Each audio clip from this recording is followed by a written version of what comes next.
Hello, everybody. We're here. We're queer. People are mad. Not specifically because we're queer, presumably, but people are mad. People have lots of reasons to be mad. Let's tilt this so that we can see uh the lovely chest, the lovely box here. Okay, cool. Anyway, hi. How is everybody today? Let me find my chat. Come back to me, chat. Thank you very much, in a box, for your pre-stream donation. They say, "Abracadabra, I curse you with strange numbers." Thank you for the $18.67. Hello, Baphomet.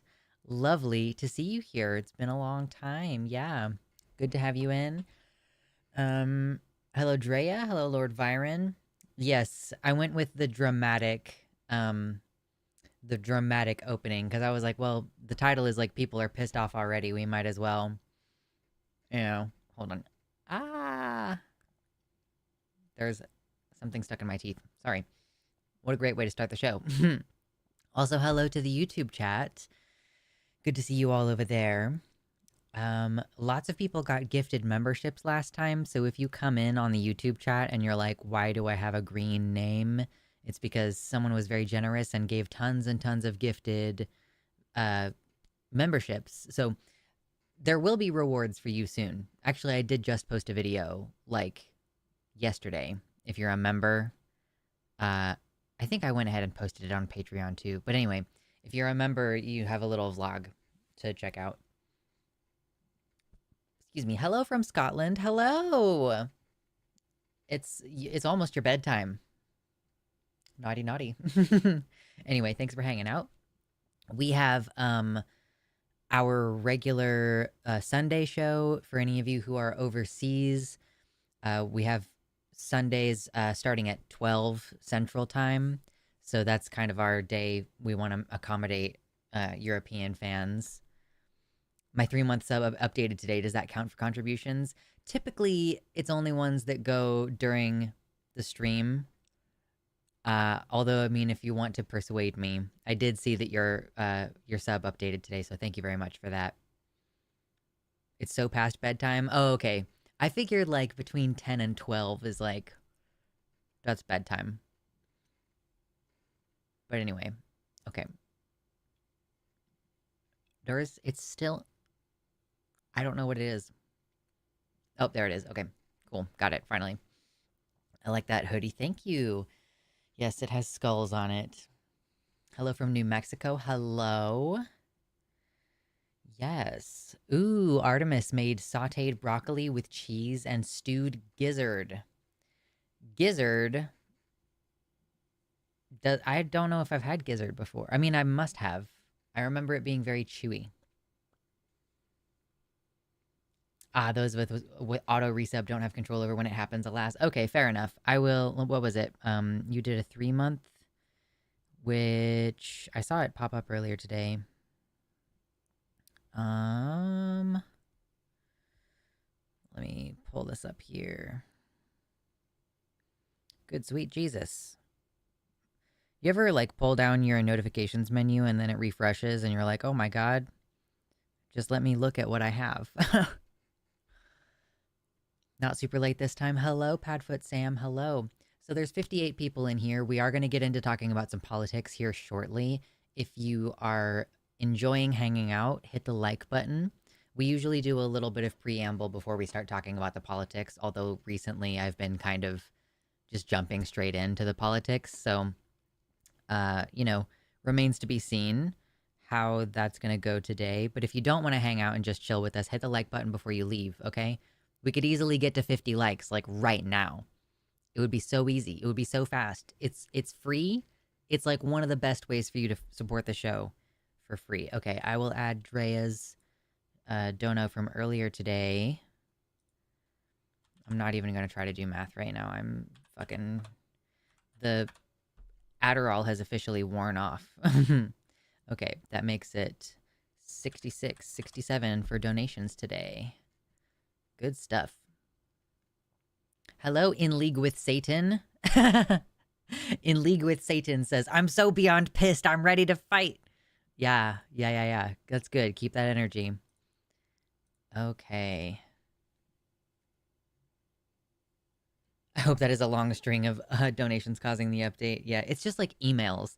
Sometimes I pull down my notifications and then like my email refreshes and it's like it just takes a second to like load. It's very weird.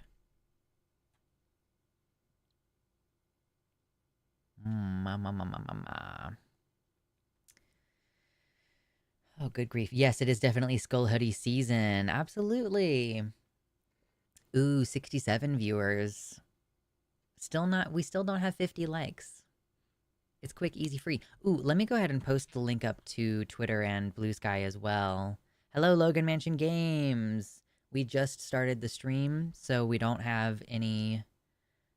we haven't really started anything yet. We're just kind of chatting, chilling, getting used to each other here. Like, what's a good angle to view the box from? There we go. That's a good angle. There you can see. Pretty box. Ooh, what's in the box? We'll find out when we get to $100 in donations. Ooh. Anyway.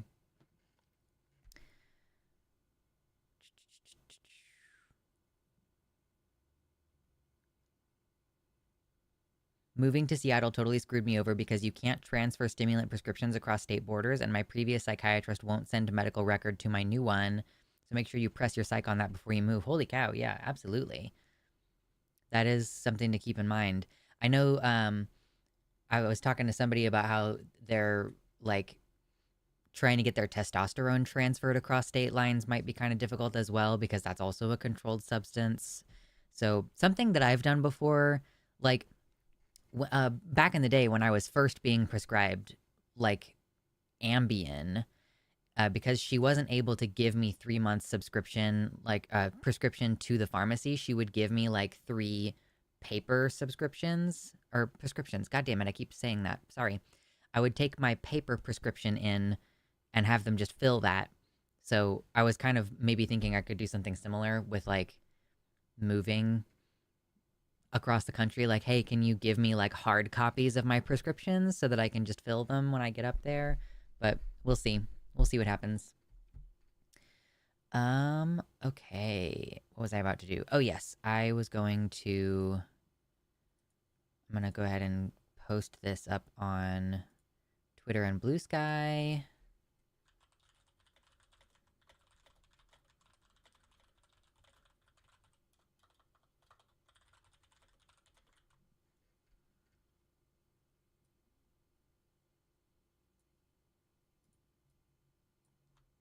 Okay, there's one. Now let's head over to Blue Sky.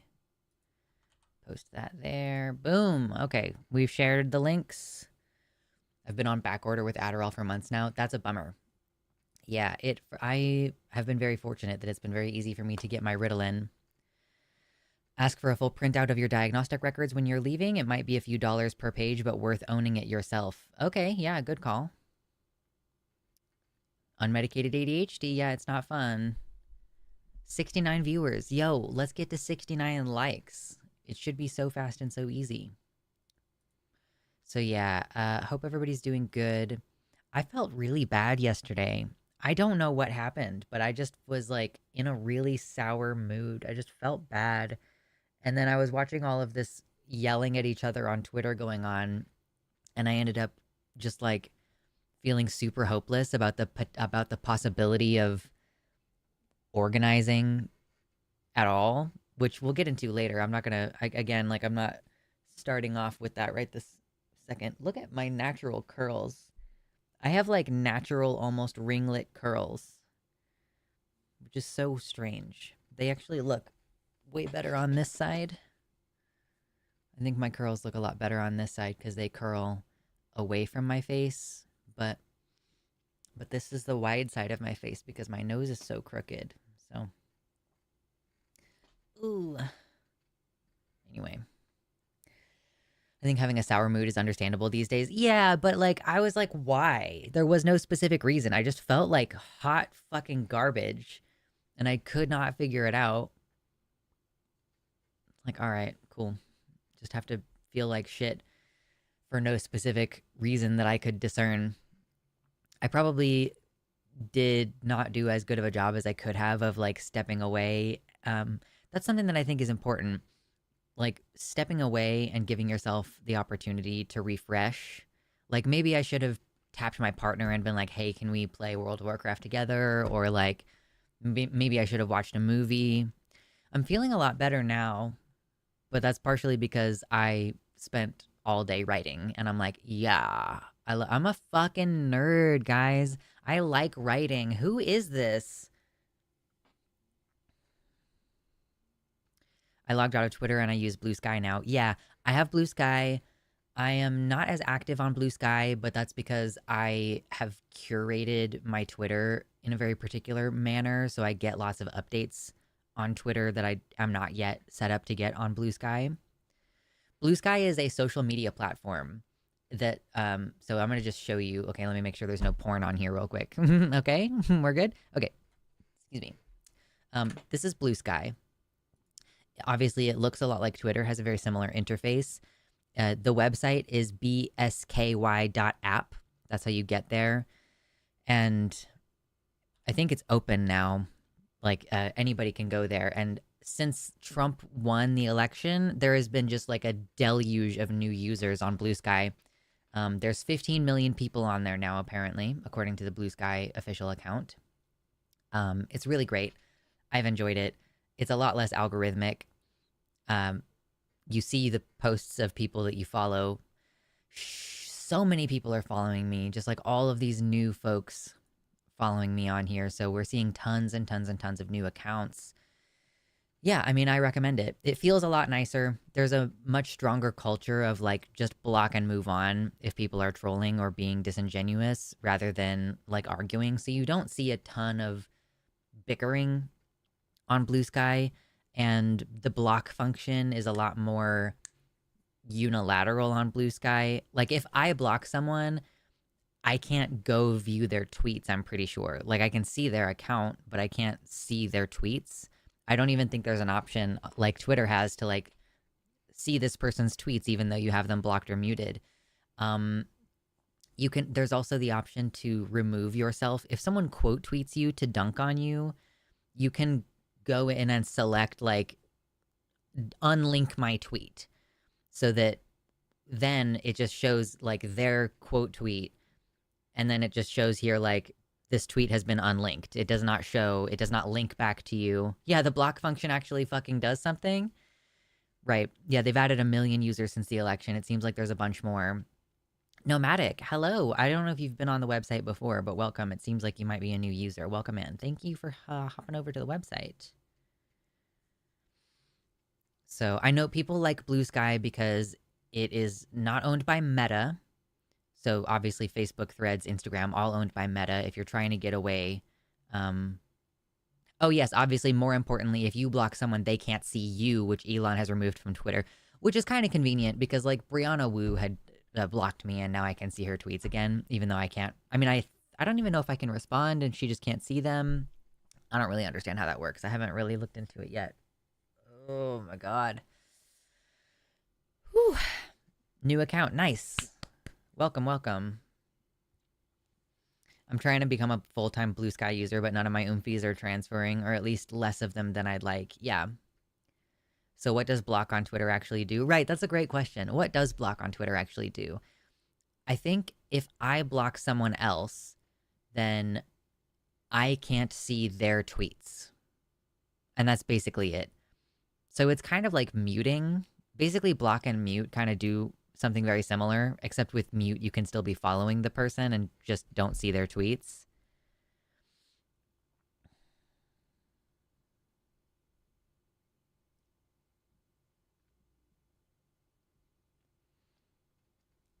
I like Mastodon. I think I have a Mastodon, but something about it just didn't really make much sense to me at the time. I can't remember. I was just like, this is not really working for me right now. And of course, I like Blue Sky because it feels familiar. It's very similar to Twitter. A lot of people that I know are on there. I know that there's folks who are still advocating for Mastodon. I just haven't made it work yet. Hello, kitty.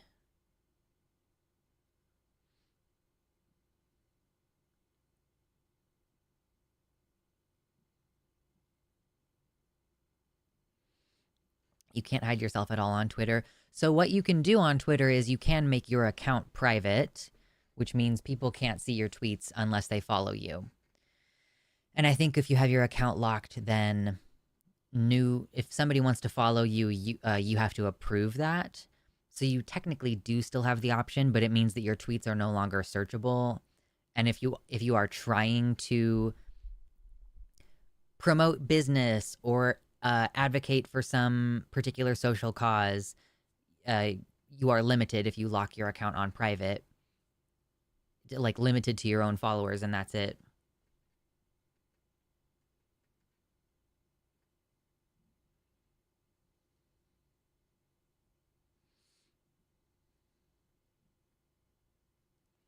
Is it dead naming to call it Twitter? I have never seen Elon Musk make that joke, I don't think. It seems like he would if he knew what that was. But yeah, I mean, I don't respect him or his platform, so I will still call it Twitter for the rest of forever. I think it's silly anyway. Most people say the social media platform X, formerly known as Twitter. It's like, okay, girl, let's just reduce this down to only 2 syllables. It's just Twitter still. It's Twitter.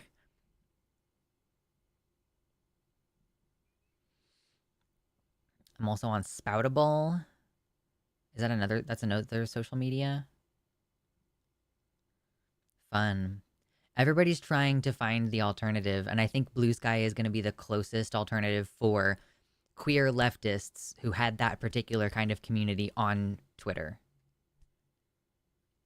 So anyway, 85 viewers. Thank you so much for hanging out. I'm trying to get to 69 likes.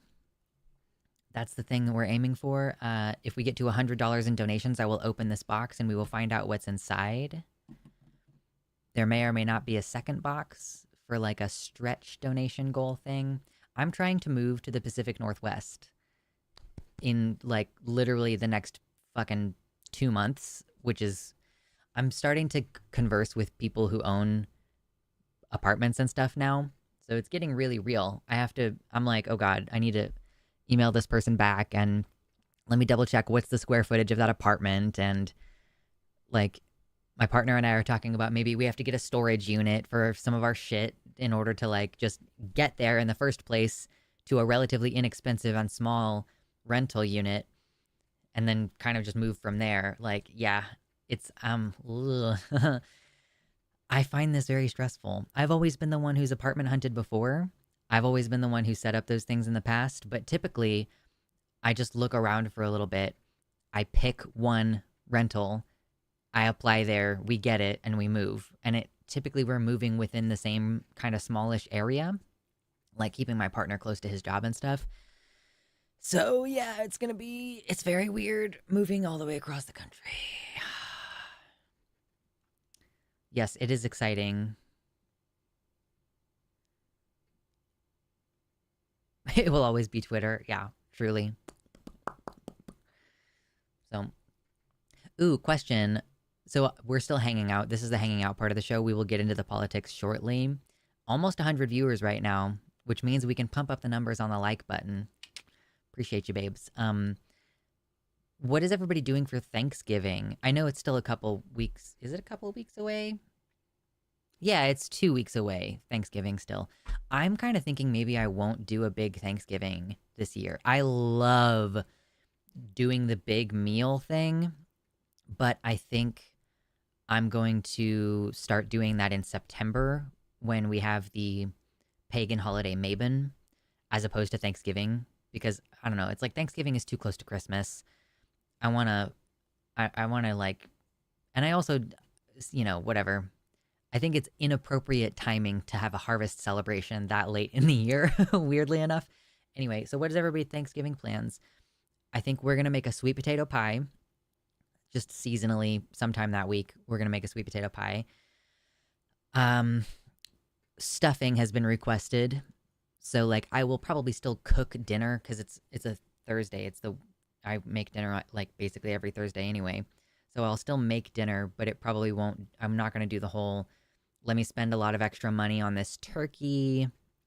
I'm trying to save up to move, so I'm not trying to spend like a ton of money on the turkey. And frankly, we probably won't have a very big Christmas either. Do you know where you're moving to? Yeah, we got lots of transgender Theriatin Raver F slurs here who post picnics on occasion. So yeah, I'm still figuring out the specifics. It's likely to be Oregon instead of Washington, but it'll be close enough to be able to make day trips to Seattle. I have something very positive to say about Seattle today. I'm not going to get into it right this second, but we will get there. Canada had our Thanksgiving in October. Yeah. I stopped acknowledging Thanksgiving other than the day off. Yeah, there is the whole colonialism, and yeah, turkey's overrated. So, like, what's the point of doing Thanksgiving aside from the tradition of it all? And like, I'm fortunate that I don't have to really worry about. I don't go to Thanksgiving if my family has gatherings because yeah, I'm not trying to suck down your COVID air. Yeah, anyway, I can just formulate my own traditions. And I know that's what a lot of people do nowadays with people, Friendsgiving, people creating some alternate traditions. I really appreciate that.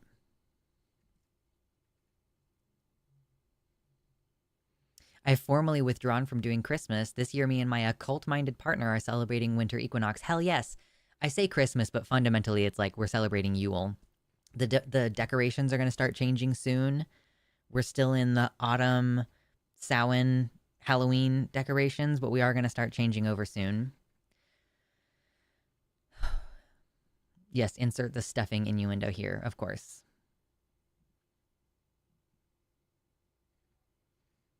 I'm not feeling thankful right now, TBH. Truly. That's another good point.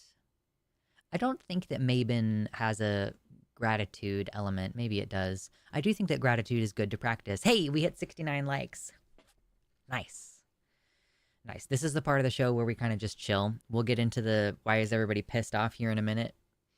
Typically, I would try to have at least like 30 minutes where we just chill. And the stream started at 4. And then there was a bunch of music for a minute. So it's like, we've only been going for 20 minutes. All right. Stuffing better than turkey. True. Got to keep it witchy, especially now. I agree. Got to keep things witchy. I have this like one short hair that's like stabbing me in my eyeball. Here in Seattle, we rejected all the shitty ballot measures that do shit like lower taxes for the rich and cut education. Yes. Yeah, I was talking to somebody else who lives up there, and they were like, "Yeah, I'm really proud of us. We really pulled it out for these like local initiatives." I also had a local initiative in my area that passed that I was looking forward to passing that improves the lives of people materially. So that's definitely good stuff. Proud of my community for supporting that measure.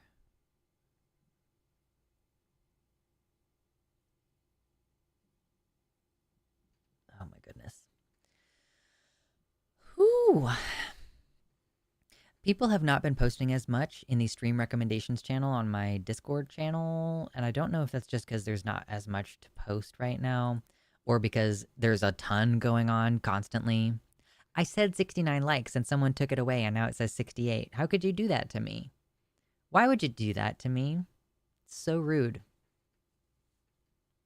So rude.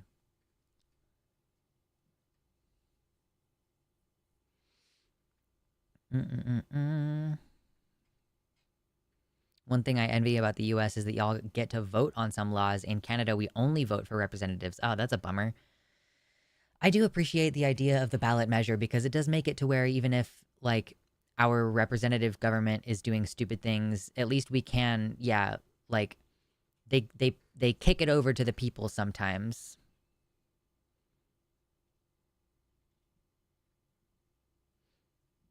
I think I'm election pilled now. Feels good making a difference in local politics. Out of curiosity, it said 70. I made it 69. Oh, okay. Okay, now I'm seeing 77. I think I have a little bit of a lag on my back end.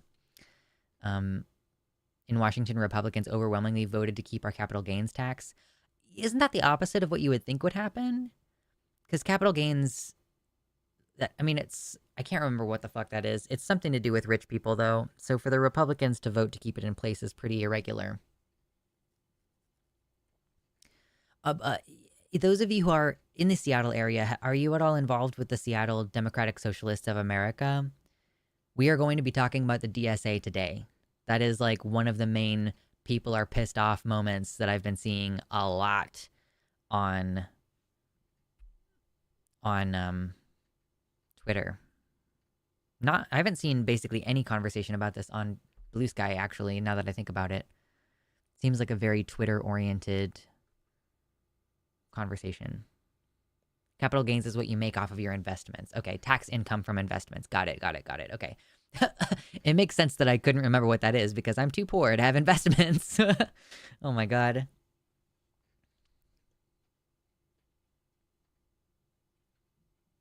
Ballot initiatives are how I remind myself that people vote for candidates without knowing their policies. Oh my god, yeah.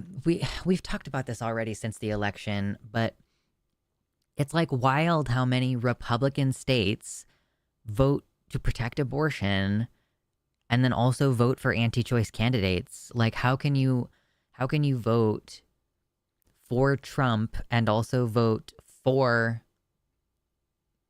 protecting abortion? Like I think it's because with the candidates, it's very vibes based. It's very, do I like this person? Would I have a beer with this person? Do I like their smile or do they laugh too much? Do I find them off-putting? Like lots of apparently searches for the term tariff just skyrocketed immediately after the election. And it's like, why didn't you people look beforehand? Why did you not check what a tariff was beforehand? And I think a lot of people also don't pay very much attention. Like, y'all know Merrick DeVille, I assume. Merrick is super awesome. She's a sex worker. She's a political analyst person. She talks about sexism and misogyny a lot. Of course, like, she's a cis female, so she talks about those things. And she's been talking about her concern for birth control being outlawed. And people are basically telling her, like, oh, well, I know that you want to rely on abortion as birth control, but it's not going to happen like that anymore. And it's like, if you would just fucking listen to what Trump and his people actually say, they do intend to strip back rights like that. They do intend to gut health care. Like they want to remove the ACA and not have something to replace it, which like before the ACA, just a reminder, everybody, like you could be denied required care. You could be denied insurance coverage based on like a pre-existing condition. They could charge you more if you have a pre-existing condition, which means that every single person who is assigned female at birth technically had a pre-existing condition called the ability to get pregnant, and they would charge you more. So anyway, there's definitely lots of things to be worried about. But anyway, and so many people in the comments, yeah, are just like, I don't believe you. And it's like, here's a clip of Trump literally saying what he plans to do. Or like, yo, do you remember during the debate when he said he wanted to repeal the ACA, but then didn't have... He said, I have a concept of a plan to replace it. But like, that's not a plan. I didn't know they wanted to go after trans adults. I thought it was just the kids or something like that. Yeah, that's another thing too. But people just don't pay attention. It's so deeply vibes-based that they do not bother to, like, pay attention to what the people actually say. They don't even know what the policies are. They can't know if they support their policies because they don't pay attention to what they are. They don't have any idea. And I don't want to say that that's exclusive to Republicans either. It's not like just Trump supporters are doing that. I think that we have the same problem with Democrats where people are like, oh yeah, Kamala is going to be the one to take care of XYZ issue, like climate, for example. And it's like, dude, she literally said that she wants to expand fracking in domestic oil. How are you going to say that she's the climate candidate? Anyway, Jesus Christ.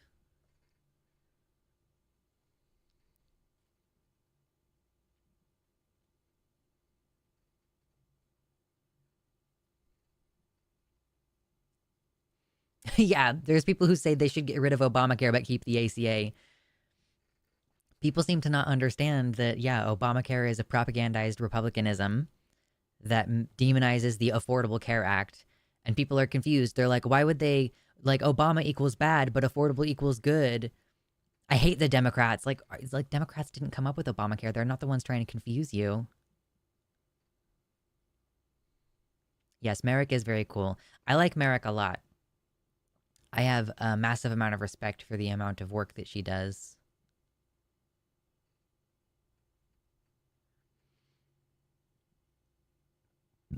Excuse me, I burpee. Merrick is cool. I think I haven't been involved in this space in a while. I come back and Keffels and Xanderhall are dead, and Demon Mama is on her longest hiatus ever. Sob emoji. I don't even know what's going on with Keffels or Xanderhall. I haven't checked on either of them in a while. I'm assuming that Xanderhall is just still making brain dead content. Keffels might actually be out of streaming, though. It wouldn't surprise me if she had switched back to doing OnlyFans or something. And yes, Demon Mama is on a long hiatus. Although I will say, Gayfesh has started a new podcast. Oh my god, what is it called? Why can I never remember what it's called? It's called the Many Worlds Hypothesis. And I think technically I'm just a guest on this podcast. But we're going to be regularly showing up for that podcast. And Demon Mama has been on it the last couple of recordings that we've made. We haven't published any episodes yet, but we will be soon. And I gather that Demon Mama is working on some projects. She's just taking a break from streaming right now because of, obviously, it's been pretty crazy. Lots of conflict surrounding her recently.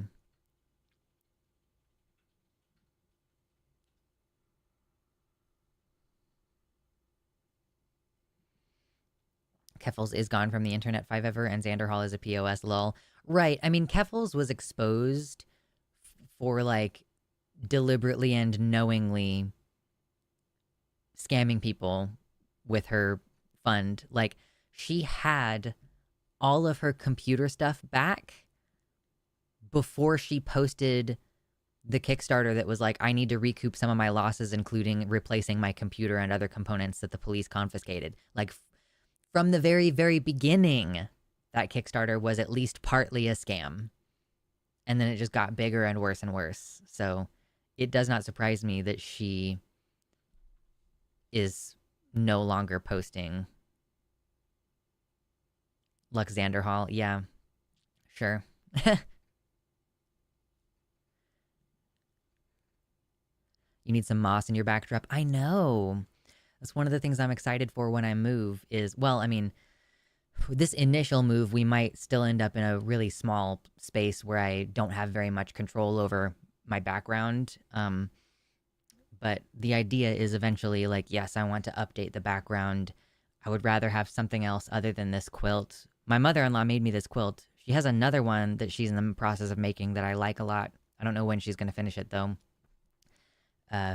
Obviously, the vines are nice. I kind of like the idea of getting just like a really enormous fountain and maybe sticking moss on it. Or I could crochet some like moss shaped patches and like stick them around. I don't know. There's going to be a lot of trial and error on that in the next year or so. Just saying, it feels like this section of the online left is dormant compared to the 2021-2023 era, and it hurts a little. Yeah, I mean, we're all going through changes, and I think a lot of us are burned out. If you're being directly harassed, like accused of, like, oh, like your partner is doing pedophilia and that's your responsibility. Like those were the accusations that were being leveled against Demon Mama not too long ago. It's kind of hard to want to stay in it. I'm still doing political content on the streams, but I am not posting political content on the main channel anymore. And I'm shifting my focus to, like, I don't know if you've seen Baphomet, but I'm starting to become a video essay person. I'm basically done. Shout out to Chariot for her very insightful commentary on my script that I thought that I finished it yesterday, and then she had some really great things to suggest, and I think it's finished now. but I'm starting like a dragon review series. I think like leftists talk about fiction because it is a way for us to like sneak in our ideology into our videos in a way that is more friendly to the algorithm. And yeah, like I can kind of understand why everybody's, and like I think during election years also people tend to drop out. People tend to take a step back. This kind of content doesn't perform as well during election time, which is very strange. You would think that it would perform really well, but people just get really burned out on seeing it everywhere. Yeah. So we are just kind of in the middle of some big changes as a community.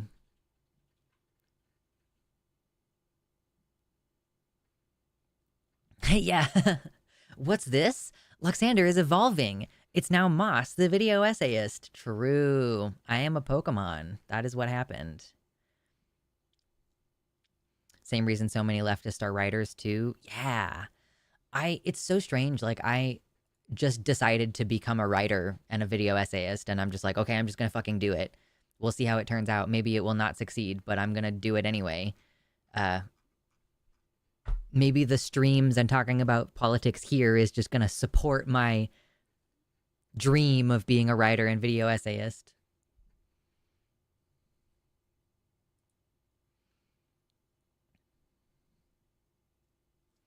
Maybe you could do unscripted rants as filler between essays. Potentially, yeah. I have not decided what kind of schedule I'm going to be on. Occasional serious policy issue. Yeah. Oh, sorry, that was related to your last comment. It's more comfy when you're just covering the newest silly Twitter discourse or the occasional serious policy issue. Yeah. I also like the the format of the streams better now. Even if I'm talking about serious politics stuff here, which we have been, the last two streams especially, we've been talking about a lot of very serious politics stuff here, but I don't need to package it in a way that is palatable for the main channel audience. Or like, I'm not trying to package it in a way that is going to get more clicks in the algorithm. I'm just like, okay, we're here, we're chilling, we're going to talk about it. It also frees me up to talk about more different topics. Because a lot of the times, I don't know if y'all remember, but sometimes y'all will post things in the Discord server for me to react to, and I'll just say like, oh, I'm not going to react to this because it's not going to work as a segment for the main channel.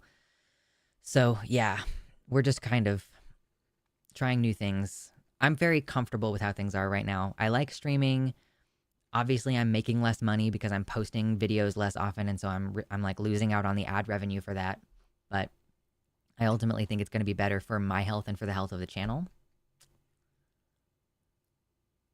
I'm working on 3 books. Nice. Yeah, maybe one day you will finish one of them. I don't know that I have any aspirations to write a book or something like that, because I feel like publishing is just so incredibly difficult. Maybe if I end up with like an enormous channel, if I have like 100,000 subscribers, which I literally have no idea if that's ever going to happen. We did just hit 36,000. We just hit 36,000 subscribers. So if I have 100,000 subscribers, maybe it would make more sense to write a book, because then I have a built-in audience to market that book to. But otherwise, it just seems like it's such an oversaturated market. I have no job, and streaming is probably better than nothing. Probably better than nothing. At the very minimum, it's like it enables you to work on some skills. And when you do start applying for jobs, you can say, this is what I've been doing. You know, I've been developing self-marketing skills. I've been learning how to video edit or whatever. I've been learning SEO marketing, whatever. There's lots of things that go into this job that are marketable skills and that make you seem like you are trying to, you know, do something with your time even though you're unemployed. But yeah, unscripted rants as filler between essays, potentially. I know some people have requested that they just want me to talk about, like, oh, is this a character that you really like? So yeah, like I think they were kind of saying like, is there a trans character you could just kind of rant about whether you like that character, whether you think it's good representation. So I can kind of see that potentially being a thing. I'm not sure how I want to take things going forward. It all sort of depends on what works on the channel, I guess.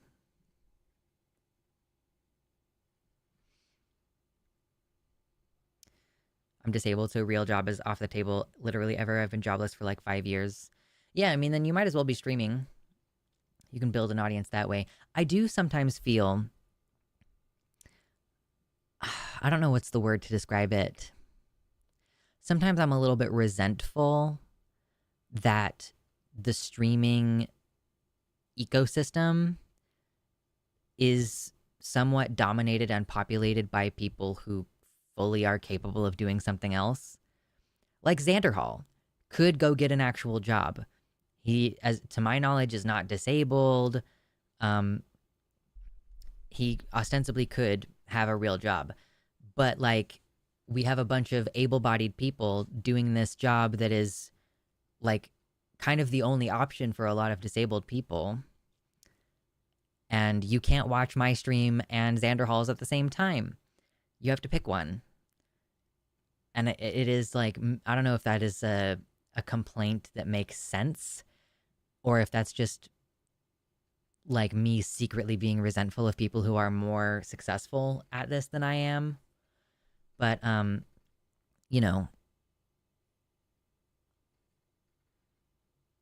that's just the way that I feel sometimes. Hey, mister. Hi, do you want to come here? Are you going to make a mistake? Make a mistake with me.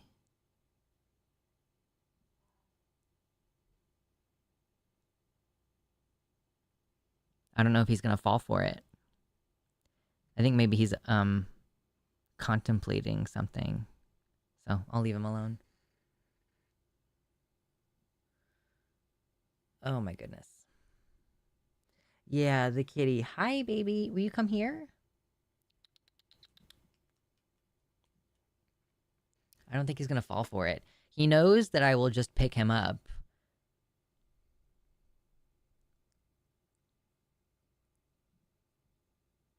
Have you read Between Earth and Sky trilogy? No, I'm terrible about reading books. I'm trying to get better.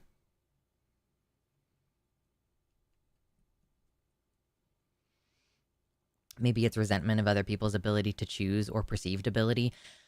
I mean, it kind of just is like, if you could do something else, why are you doing this thing that like is the only thing that I have available to me, and you're cramping my ability to grow my channel?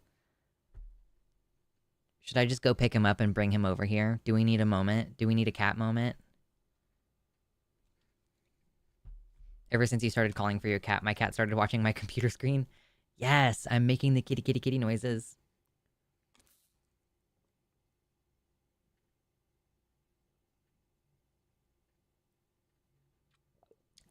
Okay. We gotta hydrate, okay? Hail hydrate, everybody. We're gonna have a kitty moment. I'm gonna go grab him. It's not gonna take very long, so don't go anywhere. I'll be right back. And then we'll get into the serious news afterwards, okay? Does that sound reasonable? All right.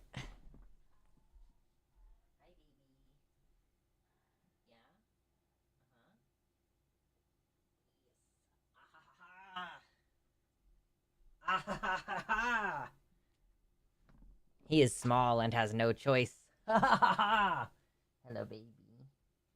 Hello, are you good? Yeah? This is Mitternacht. His name means midnight in German. Can you guess why? I don't want to nom on his ear. Another perspective is that you are competing for attention from literally everything else too, i.e. all TV shows, news networks, etc. Sure, but I'm just kind of saying, like, within the sphere of politics streaming. I'm not saying that this is a rational thing. I'm just saying that, like, this is how I feel sometimes. Sometimes feelings aren't rational. Hello, can you be good boy? Are you being good boy for the stream? Everybody likes you? Everybody likes you. Look at you're famous. Yeah? You pretty boy? Hmm? My cat Ellie says hi, by the way. Hi, Ellie. What a good kitty. His little whiskers. I know he's getting old. Look at him with his white whiskers. He's so old. You geriatric kitty. I have to take him to get microchipped soon. And then after I take him to get microchipped, I have to take him to the vet to have them prescribe him some gabapentin. Yeah, because we're about to drive thousands of miles across the country with him, and he fucking hates being in the car. So we're going to give him lots of medicine to make that easier for him. Dead Domain's cat is cuter. Joke. Does Dead Domain even have a cat, or does Jordan just have the dog? Anyway, whatever. Okay, so I just promised you that we would have a kitty moment. Is that sleeping medication? I mean, it's definitely like chill the fuck out medication. I don't think it's a sleep medication, but it is a chill the hell out medication. You're a way better streamer than Xander Hall anyway. Listen, I actually do all of my own work. I don't have someone else do my research and then someone else do my editing and someone else structure my stream for me. You know, I am definitely more self-sufficient than Xander Hall. Definitely would be nice if I made as much money as that guy does. But, you know, maybe we'll get there someday. I don't involve myself in dumb fuck allegations or go off on my friends and like sabotage my professional relationships. So my room for growth is exponential. Sedative and pain relief too. Yeah. So I'm kind of, just gabapentin or whatever the vet decides to prescribe if the vet thinks that something else is better besides GABA. But it's going to be 3 12 to 13 hour days of driving. And that doesn't count the fact that we're going to have to stop, like to eat food and stretch our legs and stuff. So we're probably looking at like 14-hour long days in the U-Haul. And then like 3 nights in hotels or something in the middle of the winter. So, You also don't use PayPal as your bank. Oh, so many silly things. If you weren't self-sufficient, I bet you would pay your employees on time. Yeah, I have paid an editor before, and I always paid a little bit more than what they were asking. Basically, I would round up a little bit whenever they would be like, oh, well, this one was really quick for me. And I would be like, well, I feel like I need to pay you more than that. I even started watching Vosh purely out of nostalgia for this community. I don't even like Vosh. Oh, gosh. Yeah. He's still going strong. He's still going strong. How many people are traveling in the U-Haul? I mean, obviously there's the 2 of us and then the cat.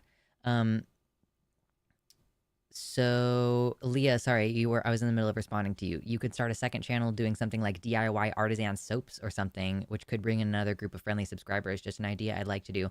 I actually do have a second channel. I haven't been posting on it very much because there's just not a lot going on for it right now. But I have a channel that's for survivalist skills like hunting, gardening, foraging, that kind of stuff.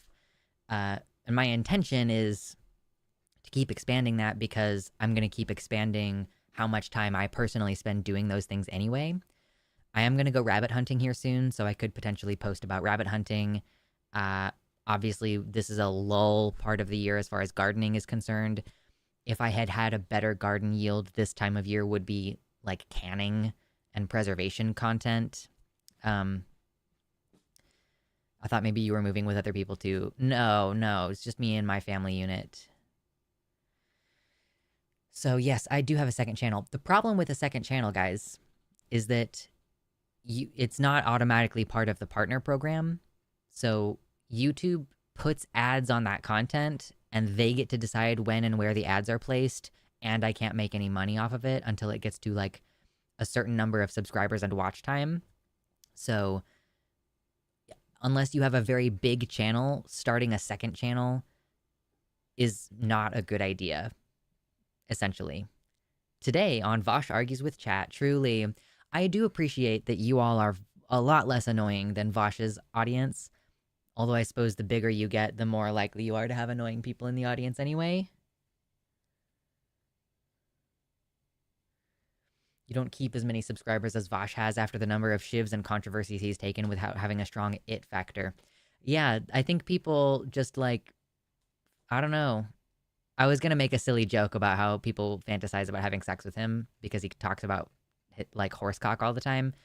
Um, anyway, that was just mostly me being silly, but he certainly has some kind of thing, his vibe, like people like him for some reason, you know, probably lots of different reasons. It's similar to why you all are here right now. There's 90 some odd people in here right now. I'm not talking about anything in particular.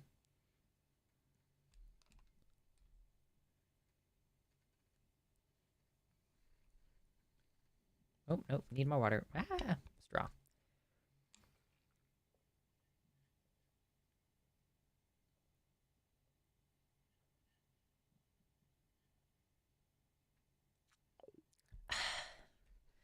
Okay. So let's talk about some of these appointments really quick, because I don't know that I have a lot to add. I want to talk with you all about these appointments. Or I guess Trump hasn't technically appointed anyone yet. He's just making declarations that he intends to appoint so-and-so to whatever. First of all, they're creating some kind of government efficiency program. Or, I mean, so they can't actually do this without additional support.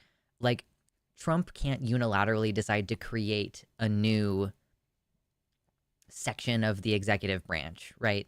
You know, like right now we have the CDC and the FDA and the EPA and the DEA, all of these different executive branch organizations that perform different tasks. They want to put in a new thing called like the Department of Government Efficiency. They're literally calling it Doge or Doge or however you pronounce that, and appointing Elon Musk as the person in charge of that. Or at least that's what they intend to do. Apparently, Elon Musk has been hanging around Mar-a-Lago a lot this past week, and apparently a lot of Trump people are very pissed about it because he's fucking annoying. So that's fun.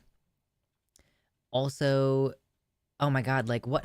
Can y'all throw some out if y'all have been paying attention to these appointments? Because I keep reading things and then forgetting them. I was doing things that I wanted to do today and not listening to this.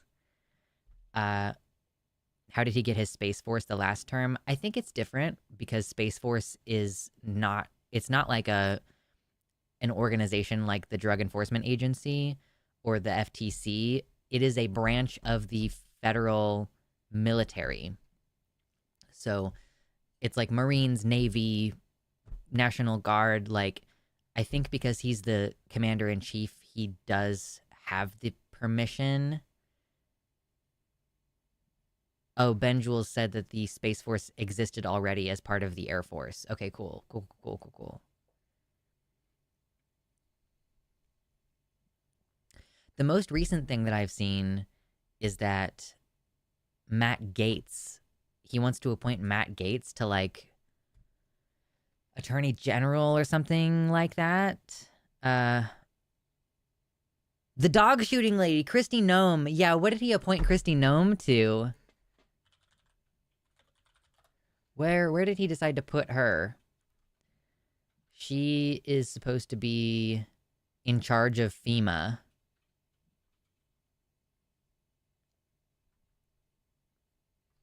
She's Homeland Security Secretary. Okay, cool. Okay. Here's someone who's posted a bunch of them. Okay, Director of Intelligence, Tulsi Gabbard. I don't really remember much about Tulsi Gabbard. Secretary of Education, Lauren Boebert. Really? Secretary of Health, RFK Jr. Yeah, I know. We're all concerned about Secretary of Health, RFK Jr. because the possibility that there's going to be, like, widespread amounts of sawdust in our food. And I saw that the state of Idaho, the health department was like, we are no longer giving COVID vaccinations. I'm assuming that you can still access them privately through like a Walgreens pharmacy or something. But for the health department to no longer provide that means that it's not going to be as accessible to low income individuals. Is DeVos back in for Secretary of Education? I mean, I think that, this tweet claims that the Secretary of Education is Lauren Boebert, or Lauren Boebert. How do you pronounce that? But they're also talking about gutting the Department of Education anyway. Secretary of State Marco Rubio, government efficiency is supposed to be Musk and Ramaswamy. But again, you can't just appoint someone, like you can't just create the Department of Government Efficiency whole cloth. You need support from other branches of the government. I thought RFK was going to be head of CDC. Yeah, I mean, Secretary of Health. I think that what we're talking about is like cabinet appointments, and then those cabinet members are kind of in charge of what happens at the at that agency. One of the only things I agree with Hillary Clinton on is that Tulsi Gabbard is a Russian agent. Yeah. An ambassador to the UN with no diplomatic experience. Yeah, I don't know who that one is.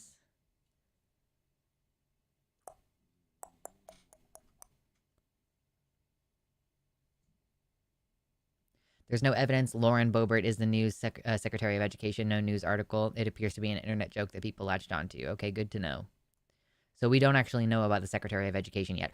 It wouldn't surprise me if he was just like, I'm not going to appoint a Secretary of Education because I'm going to get rid of the Department of Education. Like, I've just decided to get rid of it.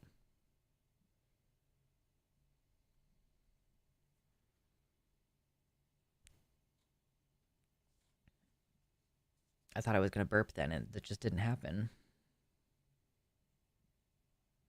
Just picking random people he's seen in headlines.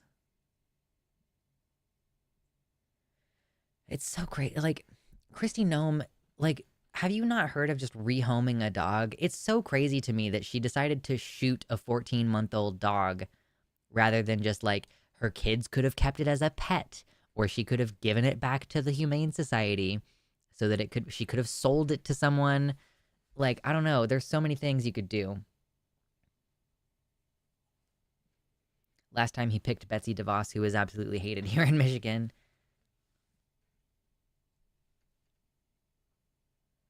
Oh, of course, Lord Byron. Yes, that is very important to keep in mind.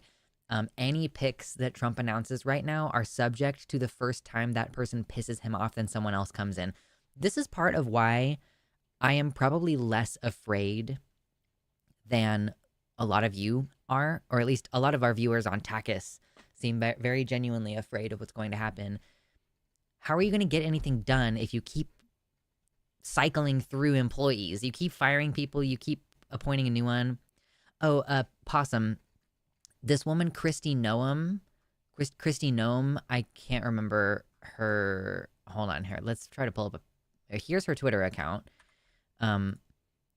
She wrote a book, she wrote an autobiography or something, and I think was it in there? I can't remember how this news got out, but she's like, I had a 14-month-old dog that I was trying to train to be a hunting dog, but the dog was still jumpy around guns. So she took it to a quarry and shot it and killed it and left it there instead of rehoming it or something. Like, because this dog wasn't turning out to be a good hunting dog. Strangest fucking thing. She's South Dakota's governor.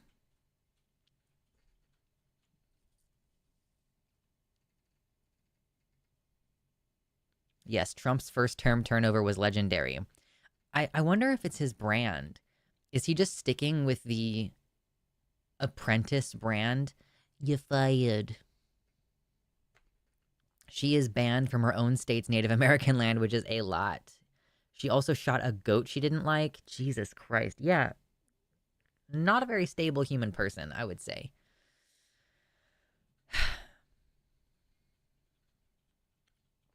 The biggest thing that may actually go through is him being able to make your gender marker on your ID's birth sex. Get that changed before inauguration if you need to, loves. Yeah. I'm like, I can't start the process of getting my passport now because I'm about to change address. And I want to, like, change my legal name also before then. But I don't know.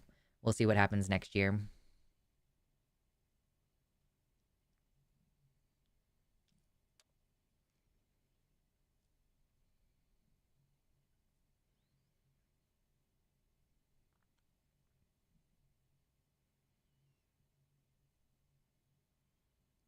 Right, Christy Nome did this all at a bus stop, like at her kid's bus stop? I did not know that. Is that true?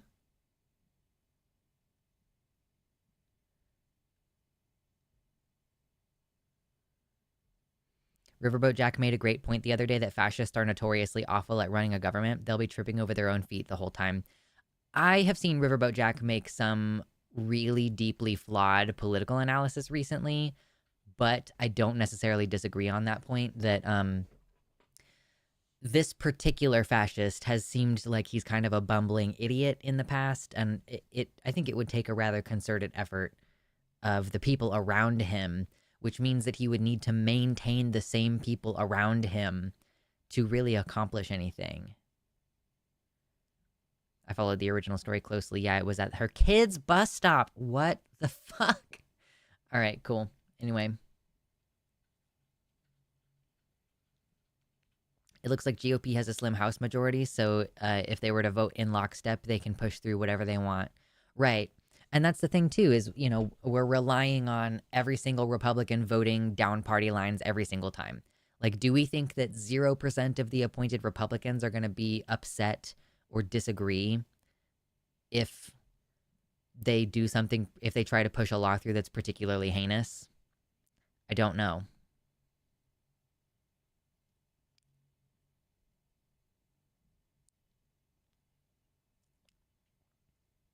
She threatened Biden's dog? Oh my God. Christy, girl, what is the matter with you, babe?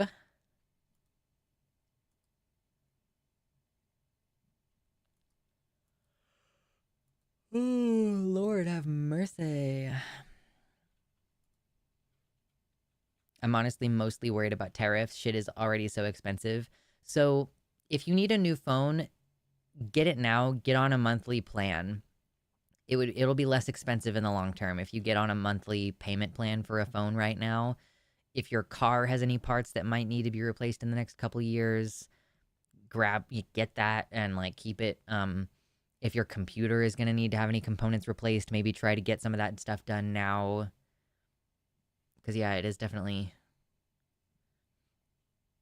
Harris is looking at recounts for the House and Senate. I don't want to get my hopes up, but there are a lot of close races. I'm just going to assume that any recount is not going to get traction. There's also the standard autocrat thing of keeping all your underlings at each other's throats to maintain control. Sure, yeah, I think that is also a fair criticism. Good night, Baphomet.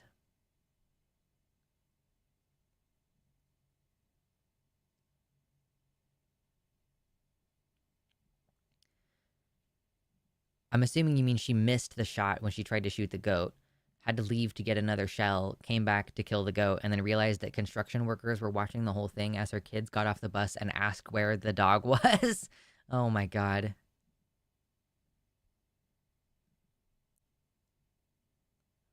Hello, Mira. Welcome in. Oh, gosh.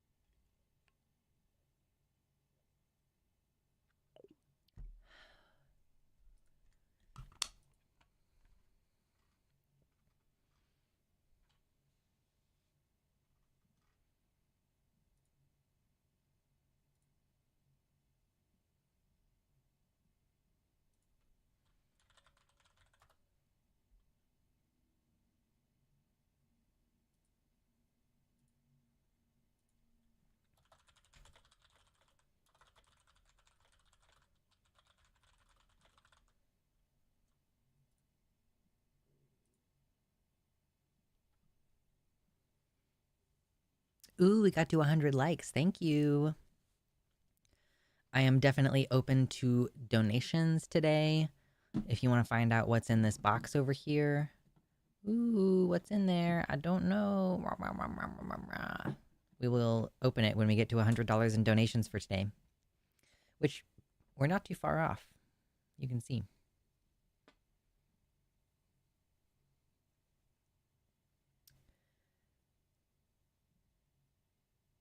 Oh, she hit the goat the first time. She just didn't kill it. So she left a screaming, wounded goat and then came back. Oh my God. Oh my Jesus. Good Lord. Good night, Sam.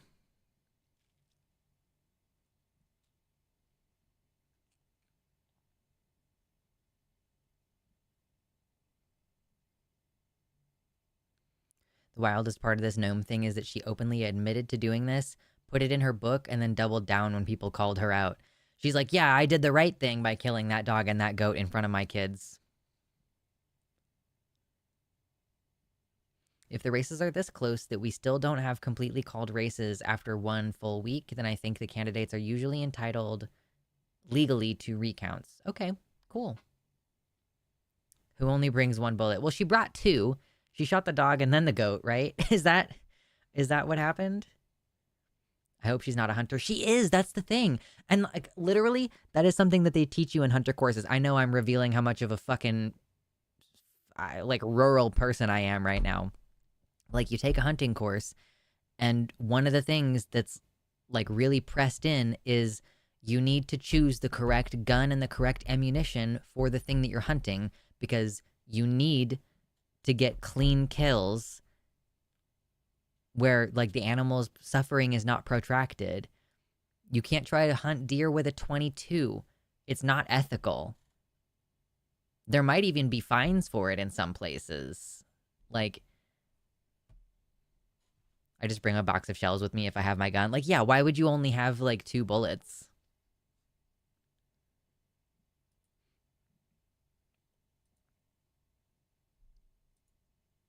You could also like sell the goat and get money for it, or like give it to someone to butcher for you, and then you have meat. Like, why would you just shoot a goat in the middle of whatever?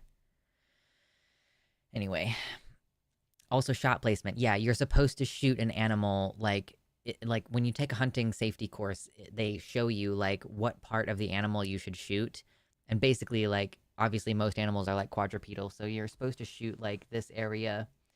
Uh, you're really aiming for the lungs, but if you hit the heart, then obviously that's going to be faster. It's going to be great. Unnecessary bullet wounds also make the meat less good. Sure, yeah. Like, again, if you shoot a deer or something in the ribs, you're probably not going to ruin as much meat as if you, like, shoot it in the arm and then the ribs, right? You're supposed to be, like, a good enough shot. You're supposed to practice and, like, do all these mental preparation things in order to make your shot, like, accurate the first time.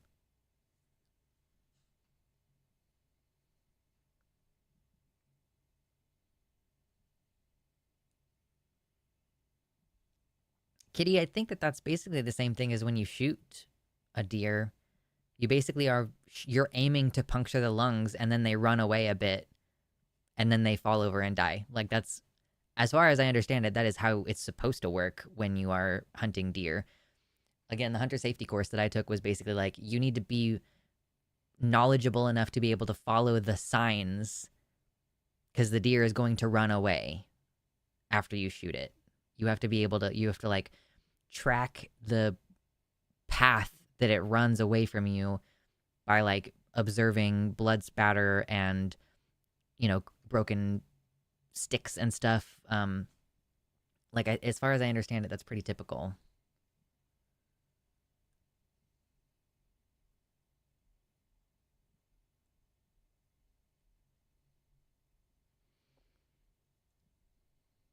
Eric says, I'm in the city now, but I grew up on farms. Christy is just an idiot. That's not even shit the most lazy farmers do. She should never be allowed to hunt or farm again. Even the level of distress alone creates hormone surges that mess up the meat and change the flavor. Yeah, I've heard that.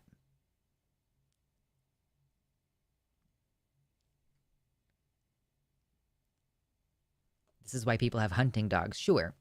I mean, I guess 2 primary purposes that hunting dogs serve is that they can flush out game. Well, they can help you find game in the first place. They can help you flush it out.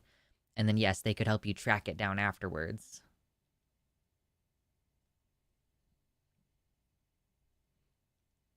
I kind of agree with you, Kitty, that there's no reason, like, if the method of killing them is the same, then, like, using guns is only, like, it's a crutch.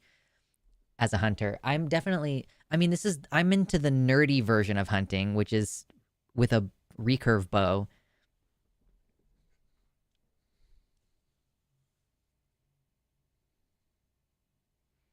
It's like less of a challenge, I feel. It feels less earned if you go shooting, but I'm sure I will someday still. That's one of the cool things about moving to the Pacific Northwest is that there are lots of opportunities for outdoor game. Um, I'm not going to be able to go hunting until basically next winter after I move because it's going to be like $300 if I want to get a hunting license as soon as I move up there. But yeah, anyway, I love how Rapey McForehead is trending again because of Matt Gaetz. Ugh.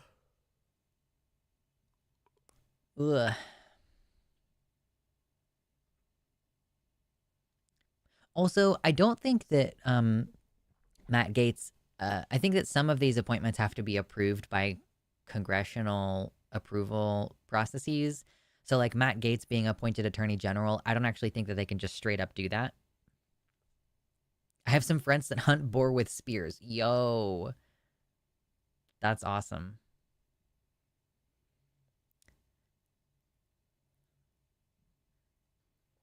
I do like shooting as a sport. I think shooting is fun. I just need like I don't have a rifle. I have a pistol. I don't have a rifle. I'm not going to go hunting with my 9mm. It seems like pretty silly. Oh, God. I'm sure someone out there has done it. Gone hunting with their 9mm. Isn't that like a lawyer? Is Matt Gaetz a lawyer? Um, what what does he actually do currently, Matt Gaetz? Right now, he's a United States representative. He isn't he's a lawyer. Yeah, originally a lawyer, currently a politician.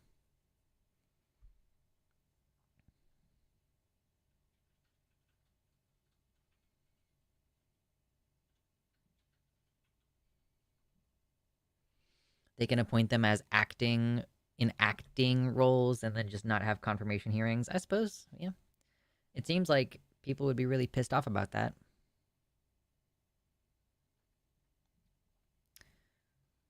What's the term they're throwing around? A recess something or other nomination? I know what you're referring to, but I can't remember what that is about. What is that? Like, were they basically saying like we can appoint whoever if the Senate and the House are in recess? They're talking about going into a long-term recess so that Trump can bypass the confirmation process. Something in the law allows that. Wow. Love all these loopholes.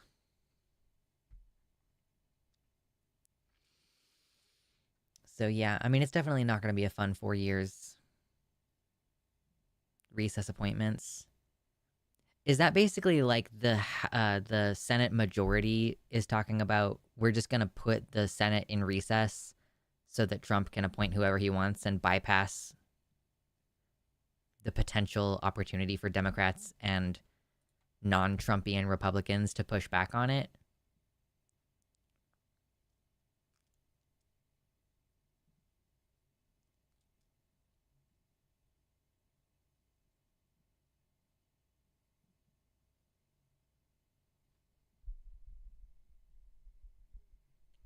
I assume every politician is a lawyer if I don't hear anything else. I think that that's mostly true, which is really dumb. Like, why are most of our representatives lawyers? Why are our representatives not like more well represented in different groups?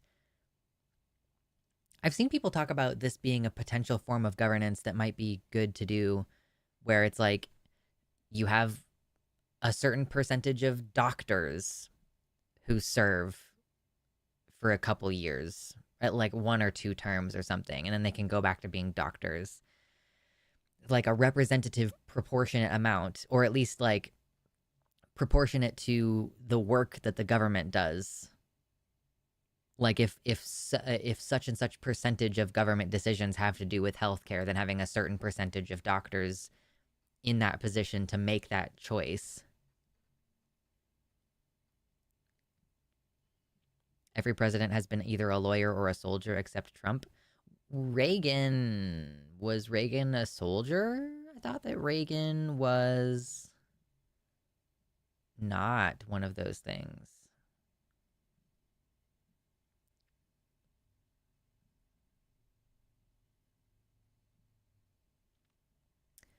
I really hope he doesn't manage to stop trans folks from getting hormones through some jacked up loophole. I don't think that they're going to be able to pass anything unilateral. Yeah, I thought Reagan was an actor. Oh, apparently Reagan was in the army. Okay, cool. So what they could do is they could say that Medicaid does not cover trans health care, which would mean that a lot of poor people can't access it. But if you can manage to scrounge up money, you could probably still afford it. It may be that red states end up with trans healthcare being totally illegal, but blue states, you can still get it there. Oh, which, by the way, I would need to read up a little bit more about this, but somebody who I know who is trans was doing research on basically like residency rules for tax purposes. If you have a friend in a blue state or a family member, or even if you can rent out a small space for like a couple weeks, you could technically establish residency in that blue state and be able to get healthcare in that state. So just throwing that out there. I don't know a ton about it, but this person I know was very thorough when they were talking about it in their post that I saw. So if you are in a red state and you're concerned, you could potentially establish residency in another state, even through something like Airbnb or a long-term hotel. Obviously, it's going to cost money, but, you know, they could take HRT out of the veterans' healthcare, true.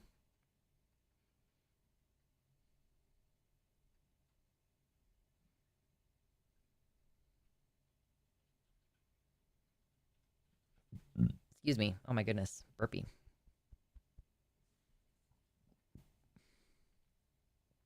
More pro-trans employers would help for sure. Yeah. Not going to argue with you there. Aren't there a lot of Democrats in office and a trans person in office too? Yeah. The problem is that this is what fascists do. Fascists try to take power through executive means, essentially. And we've seen this. We've covered it a lot through do I have a link to the residency thing? No, it was a private social media post by someone who I know. You'd have to Google it and kind of find information about it yourself. My understanding of residency is that you have to actually live in an area for a minimum amount of time. It seems like it is a little bit more flexible than that. Like, if you can just establish that you have a mailing address, like if you have a friend in Washington State and you change your cell phone bill to their address, that technically qualifies as a proof of residency. So, you know, I would say look into it a little bit further if you live in a red state. But yes, so Andy's, the question of, aren't there a bunch of Democrats? Couldn't the Democrats stop these things from happening? This is the thing, is that they are trying to circumnavigate the normal methods. And like I said, we've seen this in like Texas, where they tried to pass a law. I know this is ancient news at this point, but Texas tried to pass a law that would make trans healthcare for minors illegal. They failed to do that. So this is how the process is supposed to work, right? We vote for electoral representatives, and then those representatives vote kind of based on what their constituency wants from them, right? That's the representative democracy part. That's the democracy part, is that those people are supposed to be held accountable to what the people who voted for them want them to do.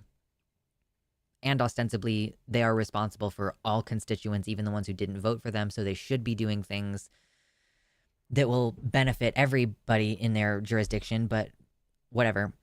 Point being, this is supposed to be the process by which we democratically vote for representatives who then carry out our will in government, right? They failed to make trans healthcare illegal. So what they did instead is they went outside the normal representative process. They used executive powers to just say, well, we are going to rewrite the definition of child abuse to include gender affirming care. If you get gender affirming care for your kid, that's child abuse. And now we're going to use executive powers to get CPS involved and potentially have your kids taken away. So this is kind of like what they do. Even though there are Democrats in office, they try to do things like what the whole subject of conversation right now is Trump's appointments. Typically, there is a process where the Congress has to confirm his appointments and say, we agree that this person is going to be the right person for the job. But if the Senate is in recess, there's a loophole where they can just appoint, the president can appoint whomever he wants because, oh, well, we can't wait for the Senate. You know, it's not reasonable for us to just have these vacancies while the Senate is in recess. So that's what they're doing, or that's what the plan is basically, is to continue to go outside of the normal process that our whole fucking democratic representative system is predicated on, and just like get things pushed through regardless of whether the people and their representatives want it to go that way. That's the problem that we're running into here. It's worth noting that a lot of bills require a 60% majority to pass, so the Republicans aren't all powerful. Yes, that is true. Many of these things do require that 60% majority, and with the House of Representatives, they do not have a 60% majority. They don't. So it now comes down to whether the Senate and a lot of this stuff can't be passed. They have 53 seats in the Senate, so they do not have a 60% majority even in the Senate. So just because they have the slim majority of like 3 seats, even if all of the Republicans vote lockstep in line, they do not necessarily have the power to actually push any of this stuff through. And we still have the filibuster. Don't get it twisted. Cis people's gender affirming care will be fine. I don't necessarily think that that is true, especially when you consider the fact that birth control can be a form of gender affirming care, and they will try to restrict birth control. One hundo. And even if they don't explicitly outlaw certain aspects of cis people's gender affirming care, there will be additional scrutiny. Like, there are cis women who get low dose testosterone because they want to increase their libido and like sleep better and stuff. And those people will also probably have to go through additional screening, or the doctors might be like, well, I'm worried about losing my license, so I can't give you this care because it could be construed as trans care. So I'm not saying that it's going to be the same, where like cis people are going to be clowned on just as much as trans people as far as seeking gender affirming care, but I'm saying that they're not going to be just scot-free, most likely. Yeah, gender affirming care for cis men might still be safe. If you have low testosterone, you might be able to, even if you don't have low testosterone, if you have mid-range testosterone, but you tell your doctor that you have, your dick don't get hard and you're having a hard time building muscle, you could potentially get a prescription, and then I can't tell you what to do with that prescription after you receive it. Maybe you live in a red state where your trans friends can't access it.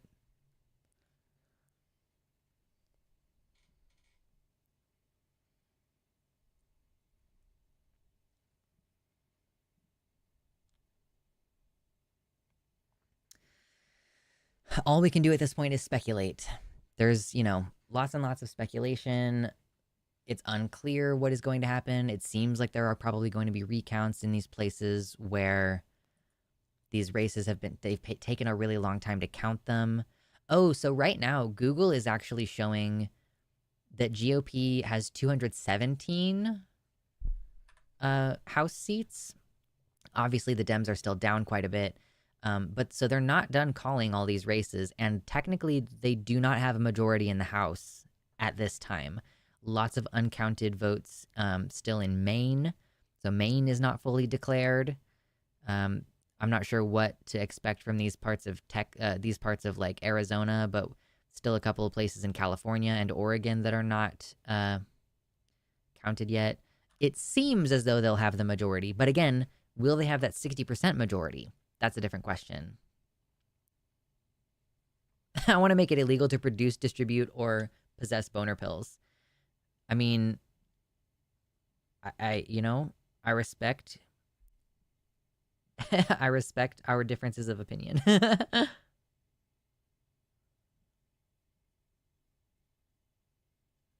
Hmm. My lips have been incredibly chapped, and I have been stress biting them constantly. So, I'm trying to just remember to use Aquaphor instead of chewing on my lip, because I woke up this morning and I had a scab on my lip because I just was chewing on my lip last night and it started bleeding. They don't need 60% in the House. Okay, fair, sure. But yeah, still not having that 60% in the Senate, I think, is going to be a big deal. And then it's only 2 years until midterms, at which case, like, it's pretty consistently true that the incumbent doesn't do very well. The incumbent party doesn't do as well in the midterms. And considering how horrified everybody seems to be that Trump won, it's very likely that, like, they'll have to scramble in these next 2 years to accomplish things. And if they can't accomplish them, then they're probably going to get cock-blocked in the midterms, assuming that we still have free elections at that point. Which, again, I don't think 2 years is enough time. Maybe I need to go back and study the Weimar Republic and, like, really get a handle on that timeline, because it seems to me like that's a very short period of time for them to basically undermine elections completely. You know what I'm saying?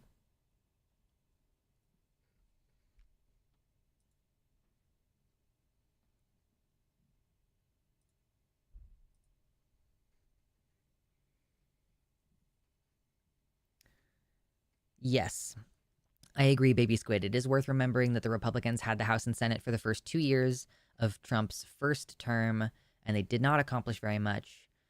And I agree, yes, obviously the party has become more Team Trump since then, but there is plenty of scope for uh, discord within the Republican Party. Yeah, midterms, the buyer's remorse elections. Truly.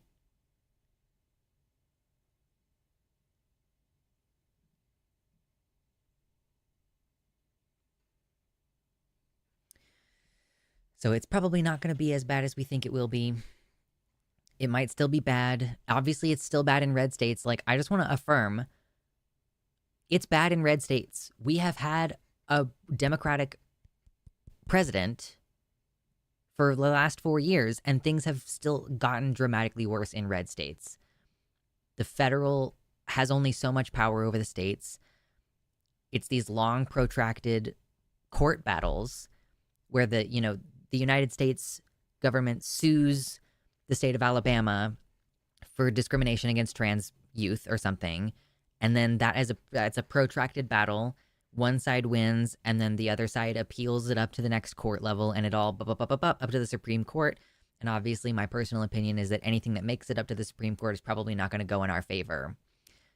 Whatever the issue is, whether it's climate or trans people or gay people or even interracial marriage or birth control, I obviously think that we're kind of screwed. I'm disappointed but not surprised that Biden and Harris are not currently pushing through a bunch of shit real quick. Like, they could just fuck shit up. Of course, the problem with executive orders is that they can just be immediately undone by Trump. But like, you could, like, what are they gonna reinstate people's debt if you unilaterally decide to get rid of a bunch of college debt and like have it deleted? Like, how are they gonna recover that? How are they gonna be like, well, by the way, actually, you still owe your student loans?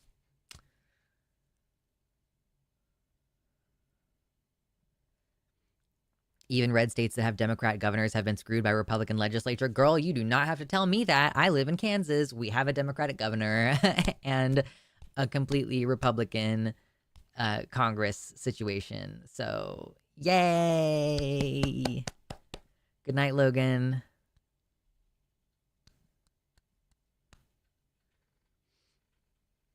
Kitty Tick says, this will be bad, but America probably won't end here. Biggest real concern is dividing the National Guard and breaking our military's fraternity with each other.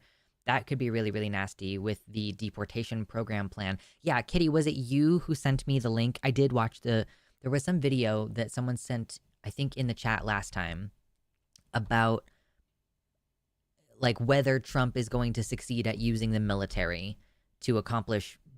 This was the main thing that was being discussed, was the whole, can they use the military to basically this whole deportation plan? They're like, what's the, like, how is the military going to process these people? Like the whole thing is you're supposed to like go through an extended court process. Like if you use the military, what is the military doing? They're going to go to people's houses and take them to a camp, and then what, are you going to hire like a bunch more law students or something to like process their paperwork and then have them deported? Like what place does the military even have in this? And yeah, the whole video was I don't think it was me, but it sounds like a thing I would watch. Let me see if I can find it so that we at least have a frame of reference. It was from the channel Legal AF, I believe. Oh, not Legal AFK. Wow, that was some autofill on my fingers from all my years of WoW. All right, let me see. Hey, Legal AFers in my... Shush, shush, shush, shush. Quiet now. I'm not trying to hear you right now. Okay, da-da-da-da-da-da-da. Where is the video that I watched? Wow, these people post, like, numerous videos per day. Ba-ba-ba-ba-ba-ba-ba-ba. Okay, apparently I am not finding this video. Legal AF. Military. Okay, hold on. Let me type in a different search term.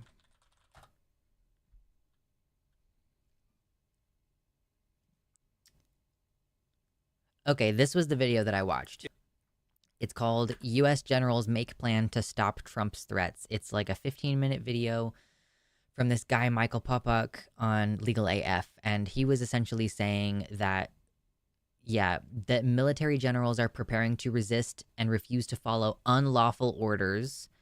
Because Trump, like, you're not allowed to deploy the military on domestic soil. You have to basically, like, there has to be a literal attack on the southern border where, like, an invading military force is there in order to send troops to there. Oh, thank you, Mira. Yes, okay, this was very useful. I found it very illuminating. You are not allowed to deploy troops on domestic soil. You are not allowed to deploy troops on American citizens. You are not allowed to like, use the military to set up concentration camps and shit. It's unlawful. It's illegal. So the military is basically like, our job is to resist unlawful orders. And Trump could fire these generals and put other people in place, but the likelihood of all of this happening again is like relatively low.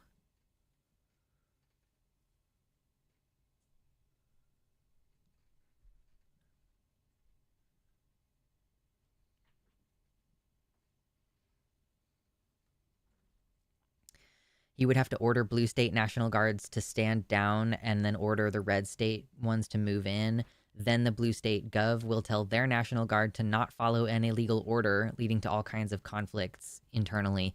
Yes, I do think that that is basically what would end up happening here. What are the odds Trump sparks a civil war? Pretty low. I think that the likelihood was actually higher in the case that he lost. I was honestly more concerned about widespread civil unrest if he had lost the election, because I think it would have been January 6th to Electric Boogaloo.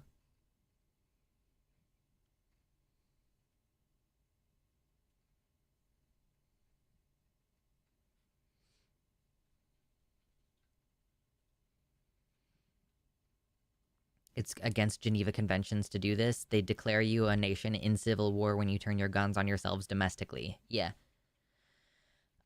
Yeah. So all of this obviously is just kind of idle speculation. We don't know what's going to happen. We can't really know what's going to happen, but we can talk about what's likely and what's less likely. And are they willing to risk? Like, are we going to have red state National Guard versus blue state National Guard? How reasonable is that? I mean, obviously, I'm saying how reasonable is that assumption?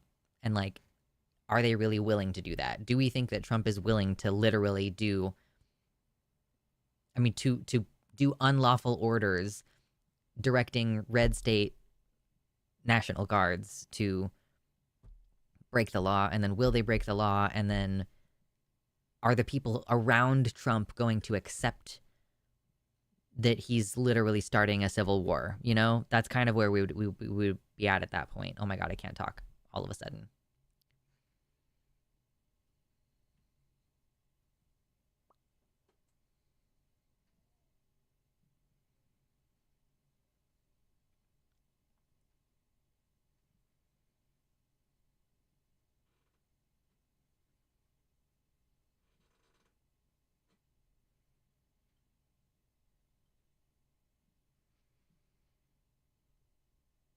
National Guard shot and killed 4 students in 1970 during the Vietnam War protests.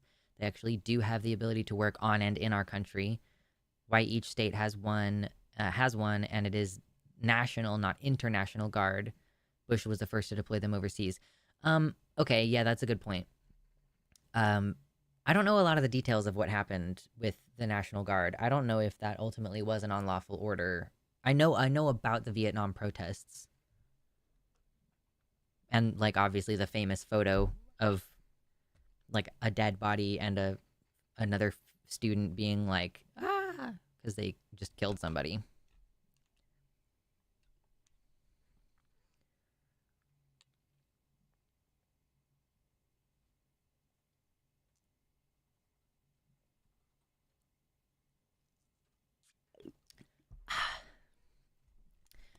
Hail hydrate, everybody. Oh my gosh, I can't believe we're already almost 2 hours into this. What a robust conversation we've been having today. I'm kind of surprised that the stream has been so bumpin' since the election. I feel like maybe the stream was not performing as well, and then the election has happened, and now everybody's like, give me your analysis, Luxander. And I'm like, okay, all right.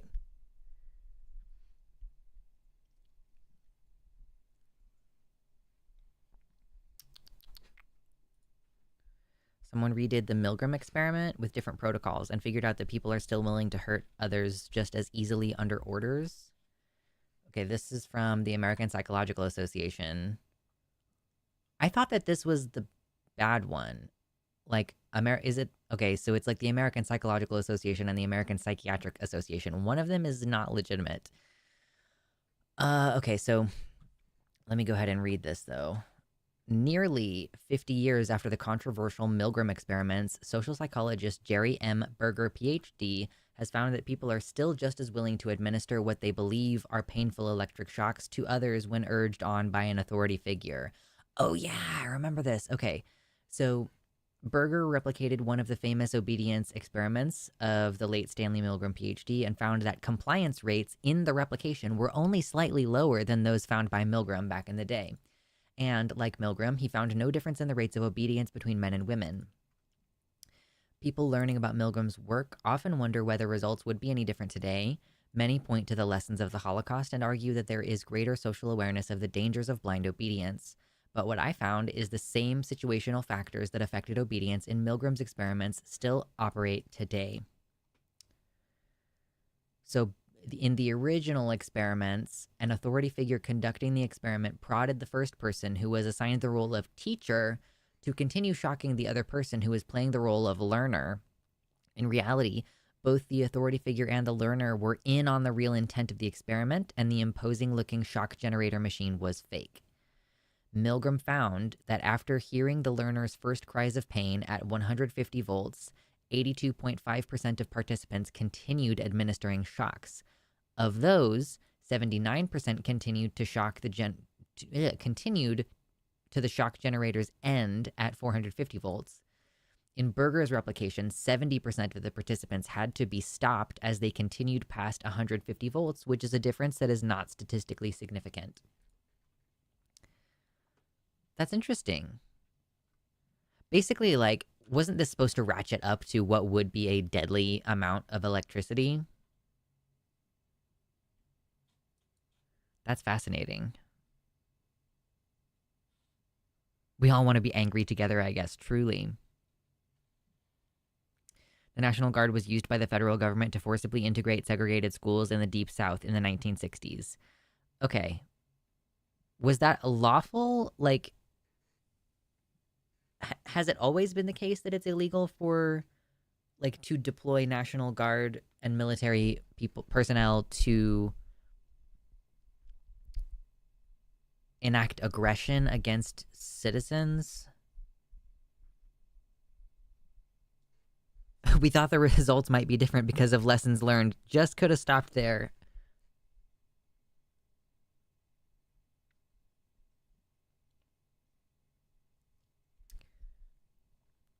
Possum points out that a lot of people aren't introspective enough to make the connection between, like, obedience in this situation versus, like, obedience in the Holocaust. Yeah, I think that's a good point. I think people tend to think of themselves as, like, I'm a good person and therefore I am not capable of taking actions that are bad, which I know is highly reductive, but, like, I see this with racism. I think a lot of white folks think of themselves as not racist, and therefore none of their actions could be racist. If they think they're well-meaning, like, if they do things like touch black people's hair without permission, or if they think that black people are more likely to commit a crime if they're whatever, like, they can be prejudiced against people based on their race, but they cannot connect that idea with racism or even really with prejudice, because prejudice and racism are things that bad people do, and they think of themselves as a good person. So, like, they are not capable of doing anything that is racist, right? And even on the personal level, I think that sometimes we fall into this trap with our parents where we think, like, oh, I'm nothing like my mom. And then if you continue thinking, like, I'm nothing like my mom, I'm better than my mom, then you are kind of blinding yourself to seeing the ways in which you fall into similar behavioral patterns. And then you might end up just doing the same shit that your toxic parent did because you're like, well, I'm different. Like, no, you're not.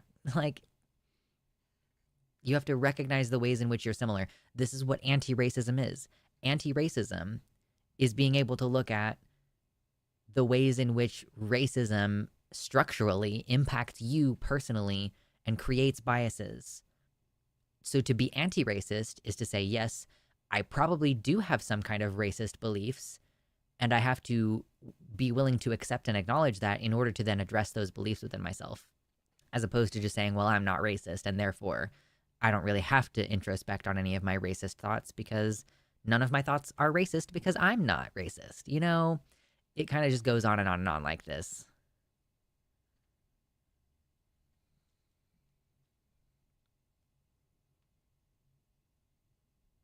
The 82 Airborne was used to integrate schools in the South and suppress the Detroit riots, so the Army has been used on American soil. Yeah, again, so I wonder if this is like a recent thing or if it's like something very specific, like that they're not allowed to use them for specific things and that those things were considered exceptions.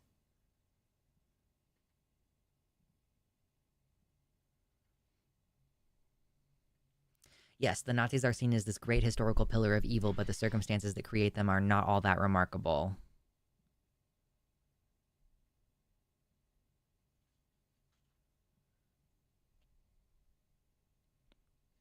In the Milgram experiments, the shock machine, the fake shock machine would say danger, and then the learner would go silent.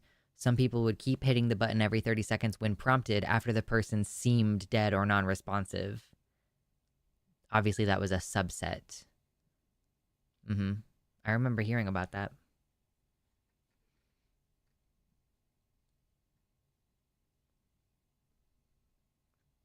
I wonder if they had a control for BDSM in this experiment. Doubtful. Pretty doubtful.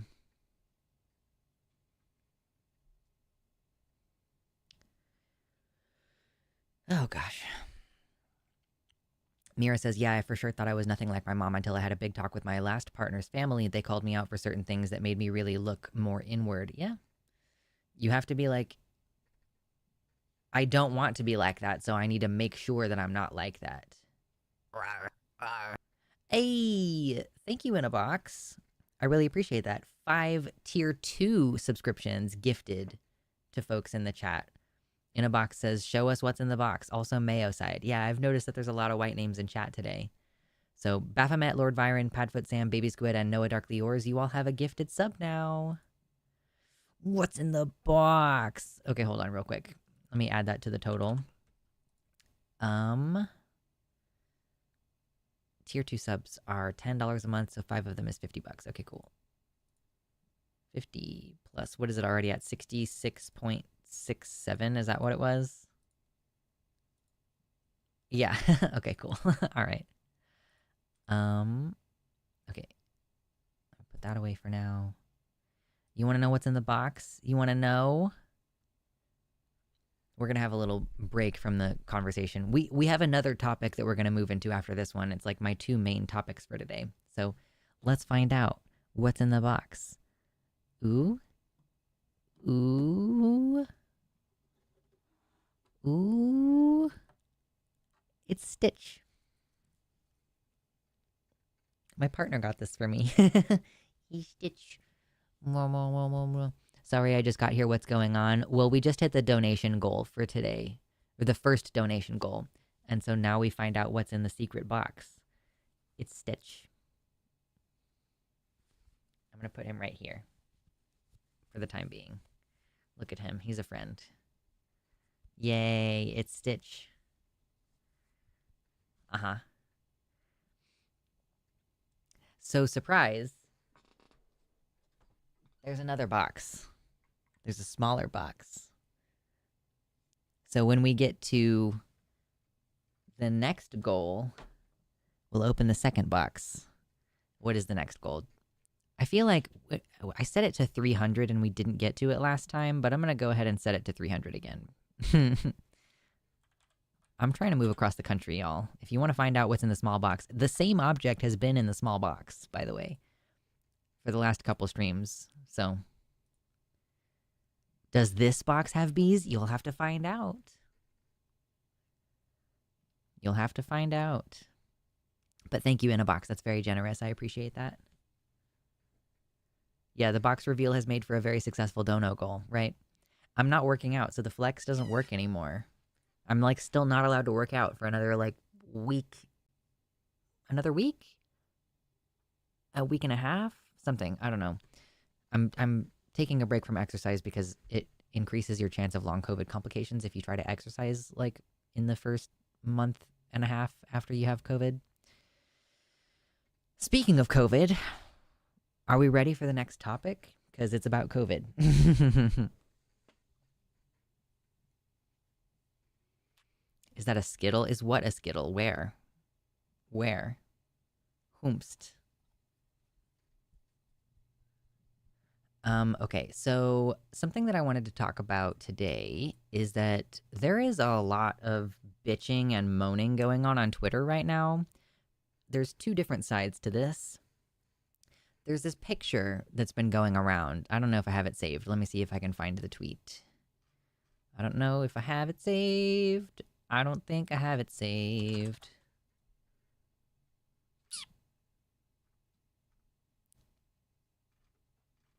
So I think it was actually the New York City DSA that was the originator of all of this conflict. Yes, it's this picture. Okay, let me zoom in a little bit. Let me get started on this. Okay. So this is the nexus of a huge conflict going on Twitter right now amongst the leftists. This is a picture of a DSA meeting in New York City. They apparently had record turnout. It was over 320 people. And if you're anything like me, you'll notice a couple of things about this picture. One of the first things you notice about this picture is that there's a lot of very pale faces in the crowd. There's a couple people of color, but like mostly this is a lot of white people, okay?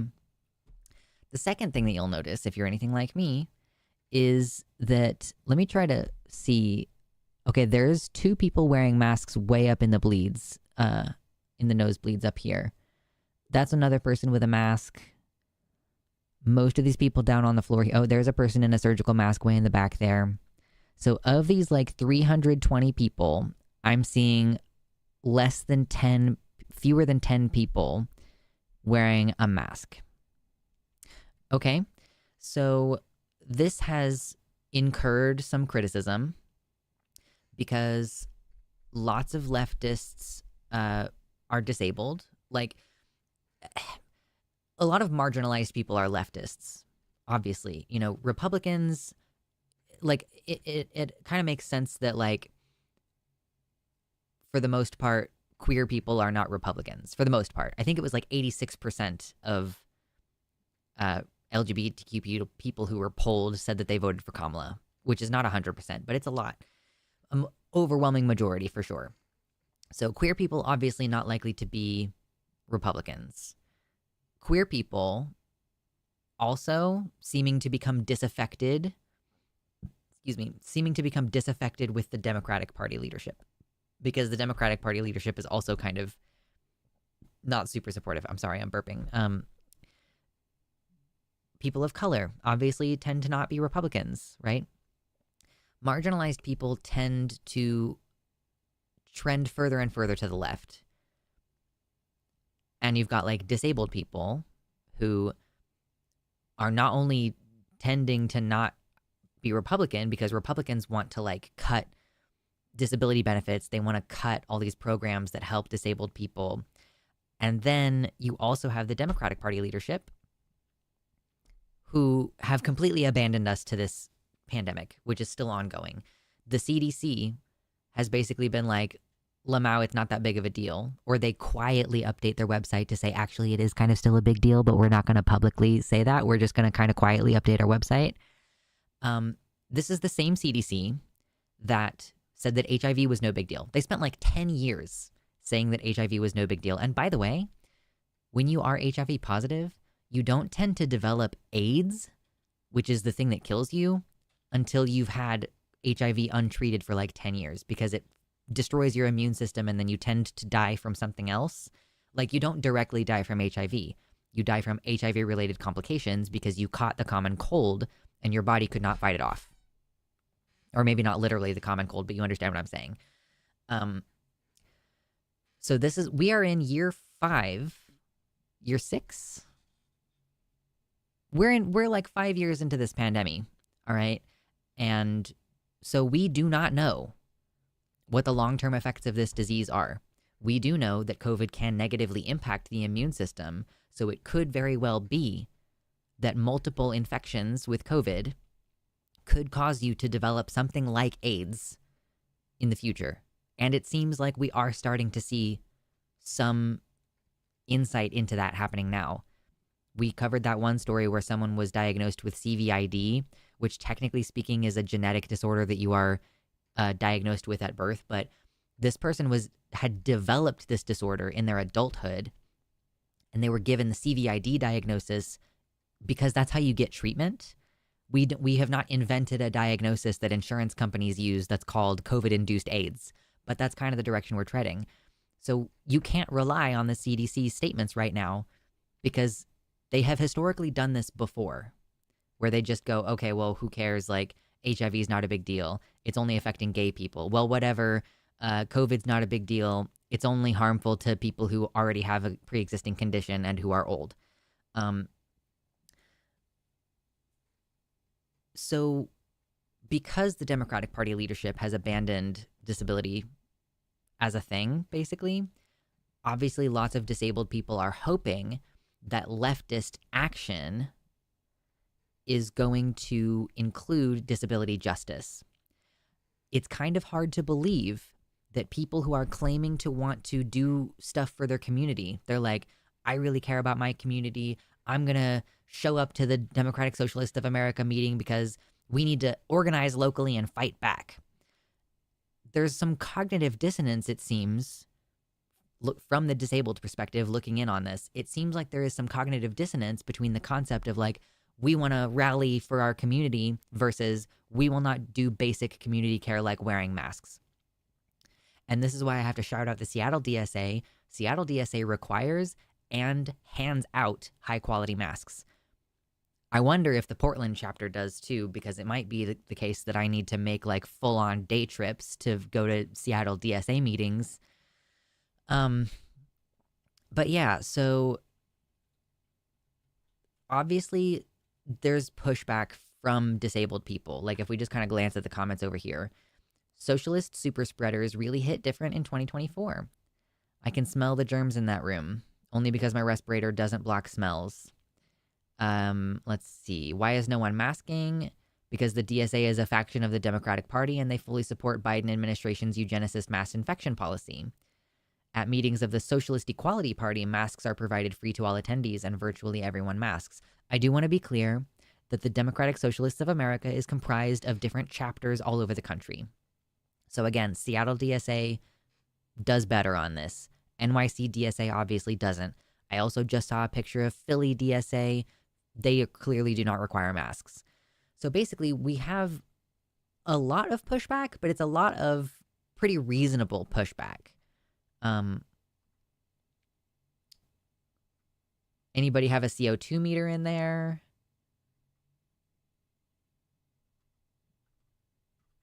So you're still not acknowledging long COVID with a link. So yeah, there's plenty of reasonable pushback. And then it seems like the response to that is pretty uncharitable. You've got a lot of people saying like, move on, or you guys are bitching about masks. Like, oh, when will you guys shut up about masks? You guys are making us look kooky and bad for being up to date on what's happening with COVID, I guess. And it's really disheartening to me that that we're having like a big issue about this, you know, and it causes some larger concerns beyond just the disability aspect of this. Oh, and also if you've had a COVID infection, congrats, you are more likely to have a long-term complication from COVID next time you catch it. And we're seeing between 10 and 30% of infections result in a long-term complication or disability, like longer than 6 months, sometimes lasting 5 years since the alpha phase.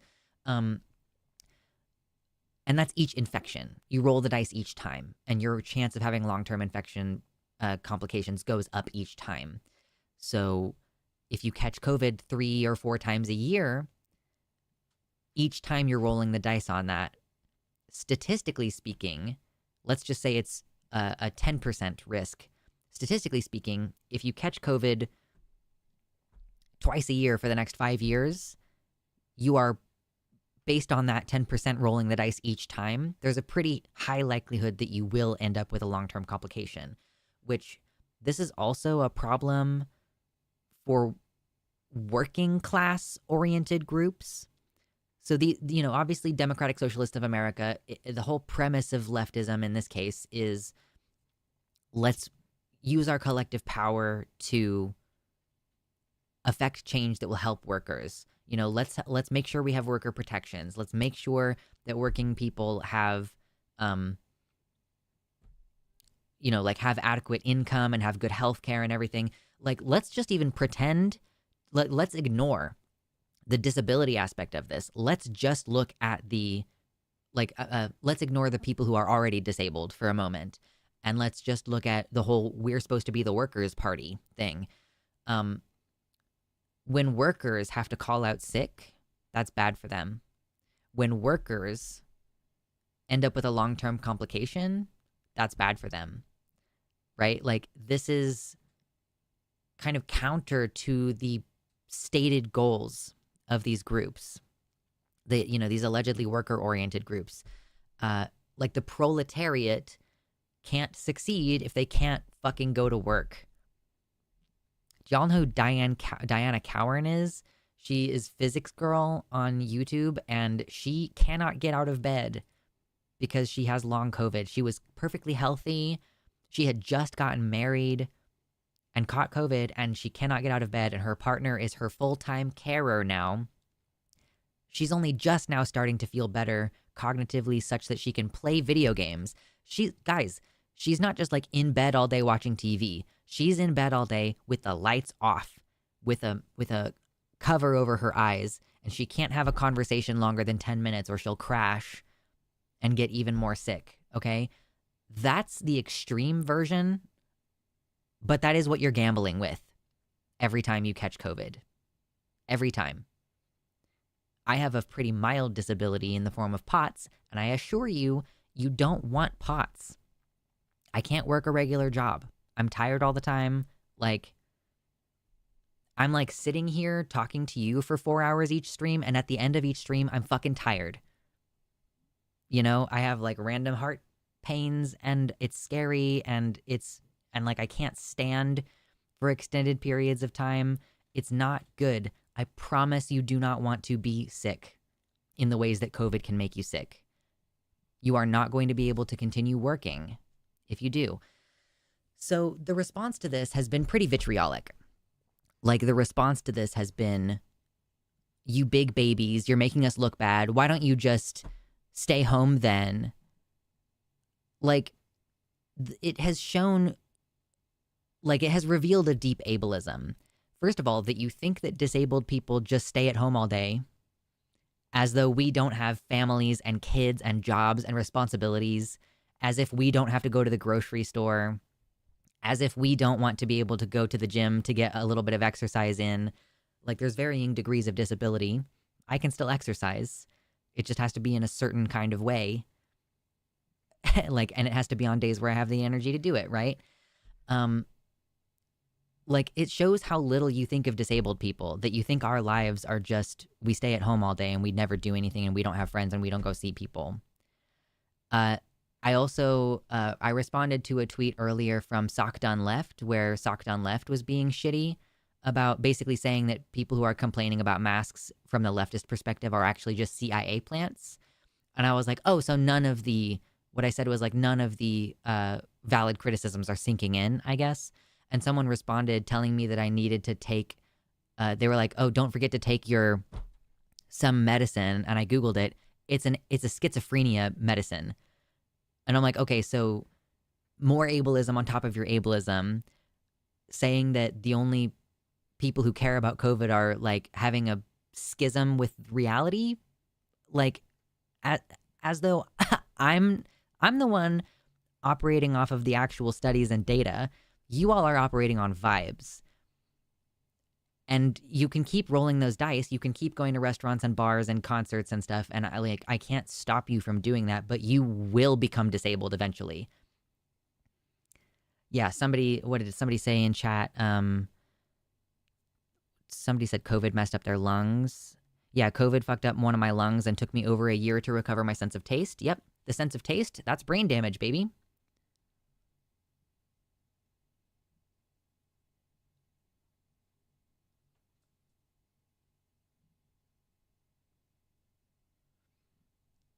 They want long COVID to, oh, sorry. I feel like Republicans don't actually want COVID gone, but they want long COVID to become a myth. Yeah, I don't really know what Republicans think about. I'm kind of trying to avoid, like, what do Republicans think about COVID? That's not the conversation right now. I'm really trying to address this specific thing within the leftist community. Or someone was talking to me about this, and I was like, okay, so you're trusting the CDC. Again, they said that HIV was no big deal. They also reduced the quarantine time to 5 days instead of 12 because Delta Airlines asked them, pretty please do that. And this person was like, well, I do trust the CDC. You're barking up the wrong tree because I'm a liberal. And I checked their fucking bio and it said leftist in their bio. I'm like, okay, this is teaching me that you cannot trust people. People will say that they're leftists and then you interrogate their beliefs ever so slightly and they're like, actually, I'm a liberal. Actually, I like the Democrats and the fact that they're pretending like COVID does not exist. And so part of the reason why this is of concern and part of the reason why I wanted to talk about, and I'm so glad that there are so many people here listening to the conversation. Thank you very much for being present for this. Part of the problem here is that,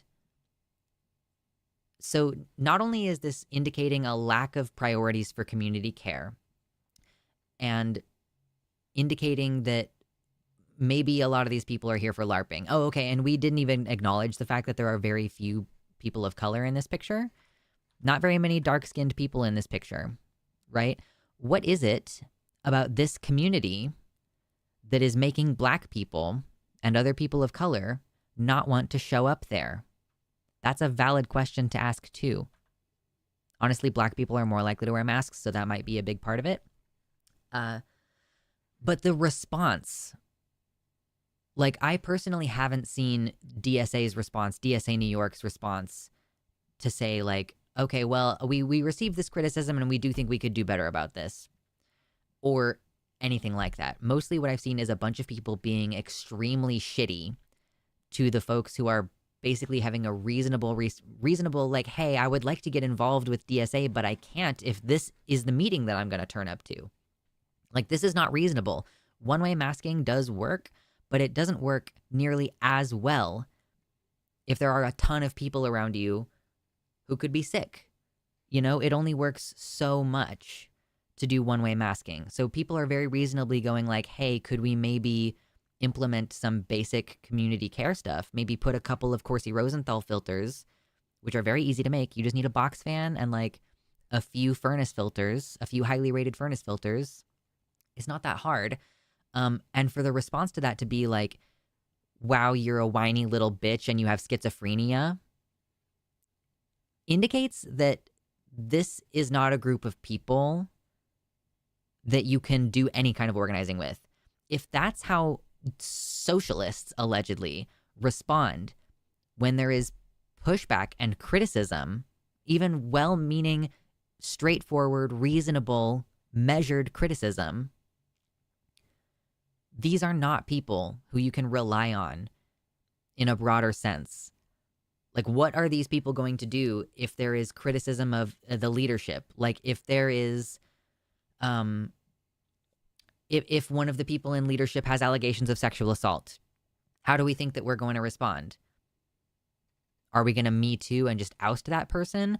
Or are people going to start circling the wagons and saying, well, maybe there was some misunderstanding, you know? This is the kind of stuff that it indicates that these organizations are not going to be open to correction. And it's deeply troubling for me as someone who cares about facts and truth. Like, I'm a big fan of H-Bomber Guy, okay? And I think a lot of people in the leftist community are a big fan of H-Bomber Guy. The reason I like him so much is because he cares about citation. He cares about following the facts. I don't know what he personally does in his life about COVID. I don't know if he's had, you know, the push to research it at all in the same way. But those are my values. I don't just trust the CDC because the CDC is a political organization. They're not a scientific organization. And if you look at what the scientific organizations say, they pretty much all say COVID is a big deal and you don't want to catch it. The only way to avoid long COVID is to not catch COVID. It's like, and the vaccines are $200 now. Hands up, who's been boosted? I'm going to put my hand down because I got boosted in August with last year's booster because I was unsure what was going to happen with the next year's booster. So the new booster came out in September. It costs $200. Lots of working class people do not have health insurance, or they do not have good health insurance. Hands up who's been boosted since September this year.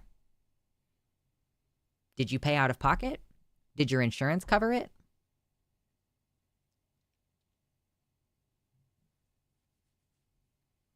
Yeah, sure, it's up to the individuals to invest in their own fully sealed hazmat suit.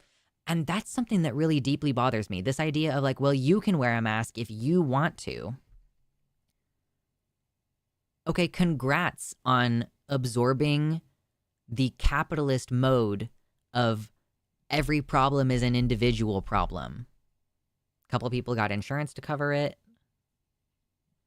Gonna get another one soon. Yeah, probably sometime in January, I'm gonna get Novavax if I can get a hold of it and shell out the $200 because I haven't had a recent, like the recent juice of booster.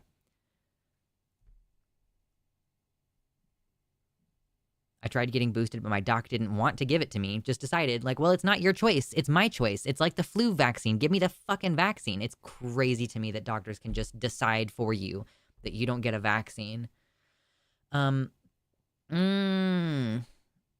But yeah, for people's response to this to be like, well, you can wear a mask if you want to, but I don't feel like it. And that's ultimately what this all comes down to. Yeah, people are proposing individual solutions. You are not a community organization if you aren't just saying, well, you can decide to wear a mask. Your values and your actions are not in line. In fact, I don't even think you fully understand your stated values. Yes, fingers crossed, Gayfesh. We are talking about I don't know if you're on Twitter right now, Gayfesh, but there's this whole kerfuffle about, record turnout to DSA meetings, and particularly this photo of the New York City DSA meeting and the lack of masks and the disabled people reasonably saying, hey, what's up with the no masks thing? And then a bunch of leftists like vitriolically retaliating. And somebody called me schizo for caring about masks. I'm completely off Twitter. Good, congratulations. I'm still on there because it's like, that's where I get a lot of my COVID information from, and I haven't set up my Blue Sky for that yet. And kind of, I like having those two things separate, honestly. Like, Blue Sky is more for chill stuff. Twitter is where I go for, like, stressful news. But yeah, there's all this, like, really intense conversation, and that's what we're discussing right now. So yeah, it's like, to say, oh, it's just your responsibility to care for your health. Oh, you can just stay home. Like, yeah, we don't live in a community. You are not in community with me. I do not trust you. You do not care about me. You think that my life is bleak and that I never leave my house and that's a fine way for society to exist. As long as you don't have to wear a mask. Like, you would rather not wear a mask than make society, like, you know that my life would be better. I would have more access to more things as a disabled person if people were wearing masks, generally speaking. I shouldn't have to weigh, like, okay, I want to organize with my community politically because Trump just won the election, but I might not be able to get out of bed anymore, or my currently existing disabilities could get significantly worse, and maybe I won't be able to stand long enough to do the dishes, versus, like, I'm being abandoned and left alone, and, like, I'll stay home and you will not have any value that I can contribute because I can't risk losing what little productivity that I have now. And most of y'all can't. Most of y'all can't risk not being able to go to work full time. The only reason that it's really working out for me is, like, first of all, I have spent like 9 years building my audience on YouTube. So I have kind of a built-in audience. And my husband is a tradesman. But if my husband suddenly can't go to work anymore, I'm not going to be in a good position.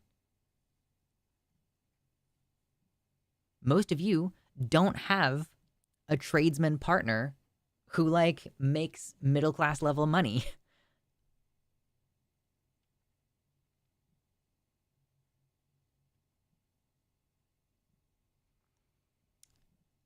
I was followed in Walmart for wearing a mask. The not-so-stealthy manager was on the walkie till I turned around and showed him that he has known me for years. Yeah, Jesus Christ. Let's just make those problems of, like, racial profiling much worse because, again, black people are more likely than white people to wear masks because they seem to fucking actually care about people and understand that you can't just trust what the Democrats say. The Democrats don't have your back. They don't give a shit about you. Drea says, I actually know a person who is permanently forced to hide at home because their child has immune issues. So because of society's stance on not masking, they can basically never ever leave their house again. Yeah. Kids with immune issues. Families with a member of the family who has cancer or some other immune deficiency syndrome.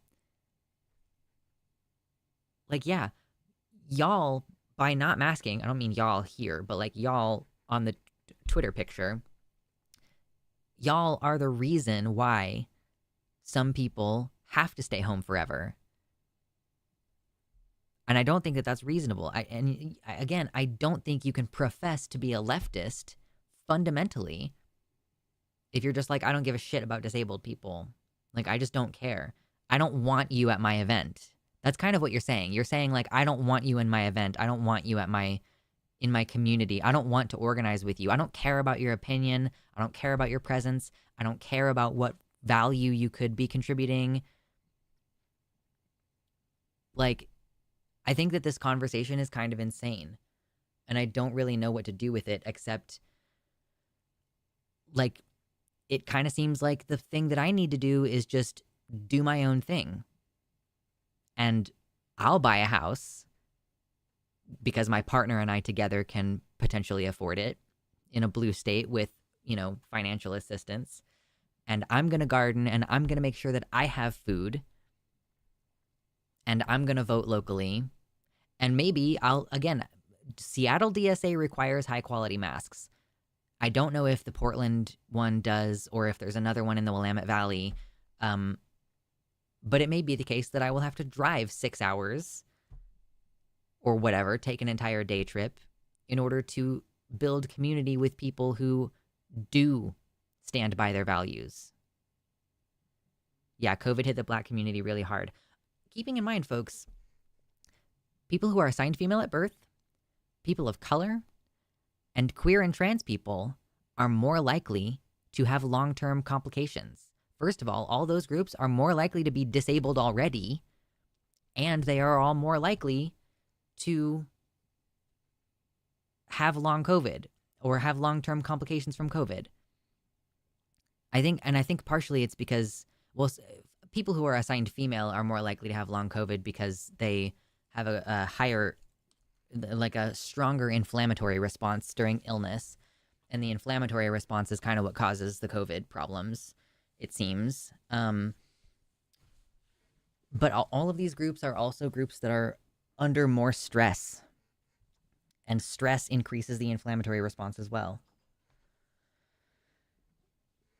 So it's not just that you're showing a lack of, it's not just a lack of solidarity for people who are currently disabled. It's also a lack of solidarity for, again, how many people of color in this room? Not very many.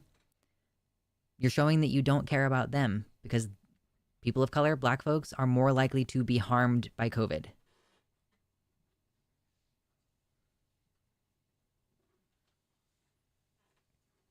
During COVID, I found pointing out that I was not just wearing the mask for my benefit, but because I couldn't live with myself if someone got cancer, got it from me.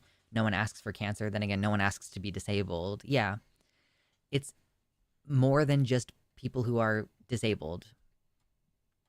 Like, why are disabled people an acceptable loss? Why do you want to live in a society that doesn't include us? I saw someone asking, like, if there had been some complaints to the DSA about, like, if someone in a wheelchair couldn't get into this building because there's just a bunch of steps outside and there's no accessible entrance, how do we think the DSA leadership would have responded to that criticism? If someone was like, I wish I could have participated, but I physically couldn't get in the building because of a lack of accessibility, would people be calling that wheelchair user schizophrenic? Like, I wish that I could say, like, I don't think so, but it's entirely possible.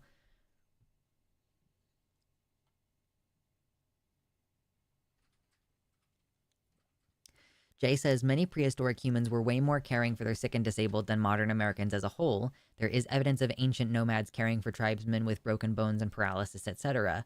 Yes, I have seen those things. Like someone with a femur that had broken and healed. If we're in a situation where, like, everybody is responsible for themselves and there is no social net, like there is no like social structure around caring for disabled people, DSA stands for Democratic Socialists of America. If you break your femur in an individualistic situation, you will die. If you break your femur, you need people to care for you. You need people to bring you food. You need people to bring you water. So for there to be a broken and healed femur, that's your thigh bone, That's evidence that we would care for people for sometimes even several months while they were incapable of caring for themselves. It is kind of crazy that this capitalistic, individualistic mindset has infected even people who profess to be socialists. You know, again, it's like this cognitive dissonance, this like lack of ability to connect the dots or something. Maybe it's that they're unwilling to address their trauma from the initial COVID lockdown, the fear that you could get sick and die, the fear that you could kill your grandma by accident by bringing home something and making her get sick and die. Like, I get it. I get that there's trauma around that for people. But that doesn't change the fact that we're still deep in this pandemic right now. It doesn't change anything. Your burying your head in the sand is not going to protect you.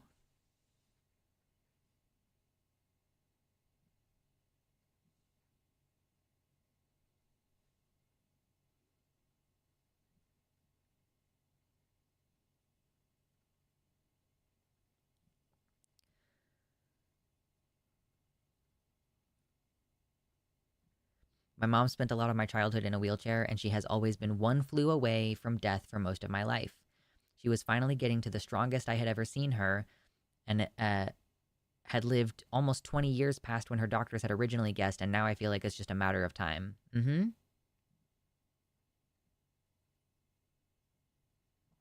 Alternatively, these people are children by age or mindset who have had the privilege to never think about it. Yeah, I don't know. Yeah, obviously the world is inaccessible in a number of ways. I think this just reveals a deep and abiding ableism in American society that leftists are not immune from. Like, people I respect are retweeting things and showing support for the idea that leftists asking for masks at these events are kooky and that you're making us look bad and this is why the Democrats lost. And leftists who advocate for masks are actually just CIA agents. Like, they're plants to undermine the leftists and make us look bad. Like, genuinely, people I respect. People who I would expect to know better. But what, you catch COVID once and you seem like it's not that big of a deal and you recover okay and you just fucking decide that it's not a big deal for everybody else? It kind of seems like that's what happens. Our English teacher keeps insisting that COVID isn't worse than a flu, and I find that incredibly downplaying the issues with COVID. Yeah. I would be really mean to that teacher, honestly. I would be like, oh, when did you get your degree in epidemiology? Oh, you have a fucking BA in English? Maybe you could shut the fuck up.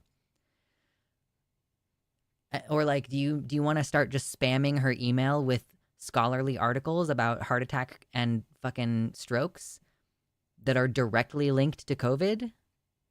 People are so stupid. God. Also, Kyle Kalinske agreeing that misgendering Caitlyn Jenner was a good thing is a head-ass moment from someone I'd think would know better. Yeah. Just a reminder, COVID can give you brain damage. So, frankly, I wonder if some of these people are even capable of the same level of logic and reason and empathy that they were 5 years ago.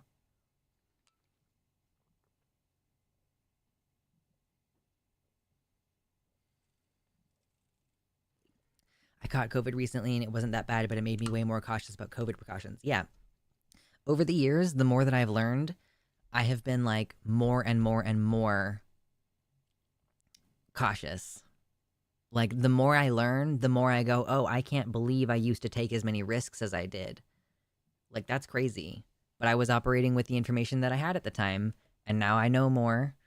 And if you knew what it's like, okay, this is going to be silly for a second here, but in Game of Thrones, Jon Snow tells Stannis Baratheon, he's like, if my father had seen what I'd seen, he would tell you to burn the bodies, because the zombie thing, right? There's like zombies. I feel like if you all knew what I knew, you would never leave your house without a mask, even at outdoor events. Are your teeth okay? Did I mention my teeth in my vlog? Is that why several people have asked about my teeth? Yes. I mean, I broke one of them, but it's probably fine. It's a wisdom tooth that needs to be removed anyway. I just don't know if I'm going to be able to afford to have it removed anytime soon.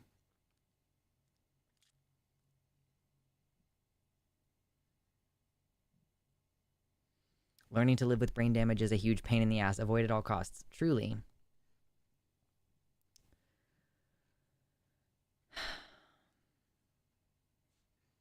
So, yeah, this kind of just makes me feel like I don't really know what to do with any of these people who profess to be leftists or who profess to care about their communities. Um, I mean, it just kind of makes me feel like y'all need to get over yourselves. If you have trauma from the pandemic lavado, like, okay, wear a fucking mask. Like, I don't care. I genuinely don't care.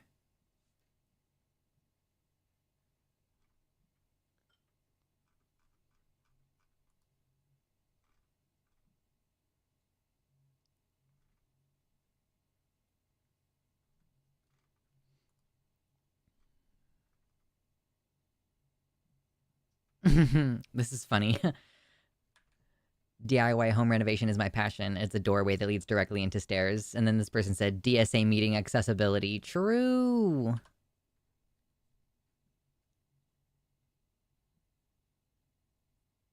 My brain damage actually came with a cool story. COVID is not a cool story, truly. You don't even have anything um to say. Fingers crossed for no infections in that tooth. Yeah, it doesn't really hurt. I assume that it would hurt if it was infected. I don't know. I'll find out. I'll get x-rays like next week.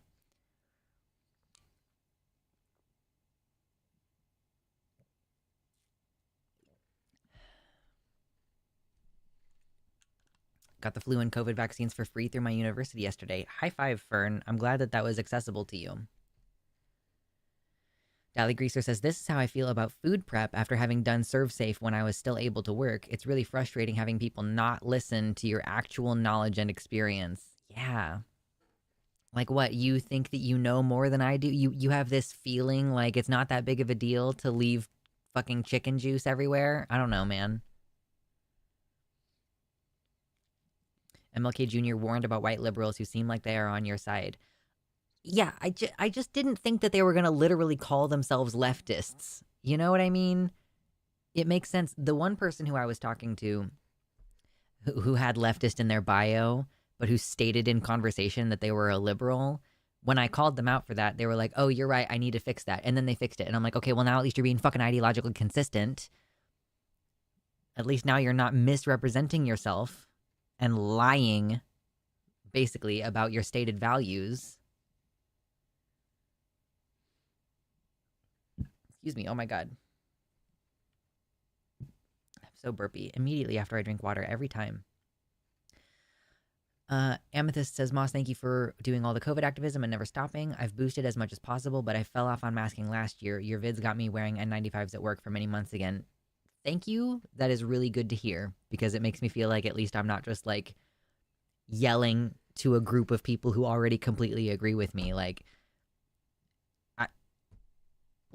it means that I have potentially prevented people from getting sick or dying from COVID.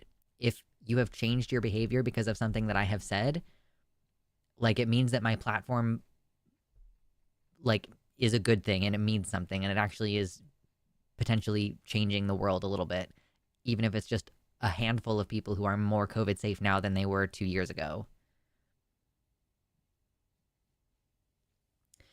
I've always been wary of the left wanting to help trans and marginalized communities. It took one big loss and we're already enemy number one again, or Democrats or whatever we have here. Yeah, I mean, truly, I do think that this kind of falls into the same sort of thinking as,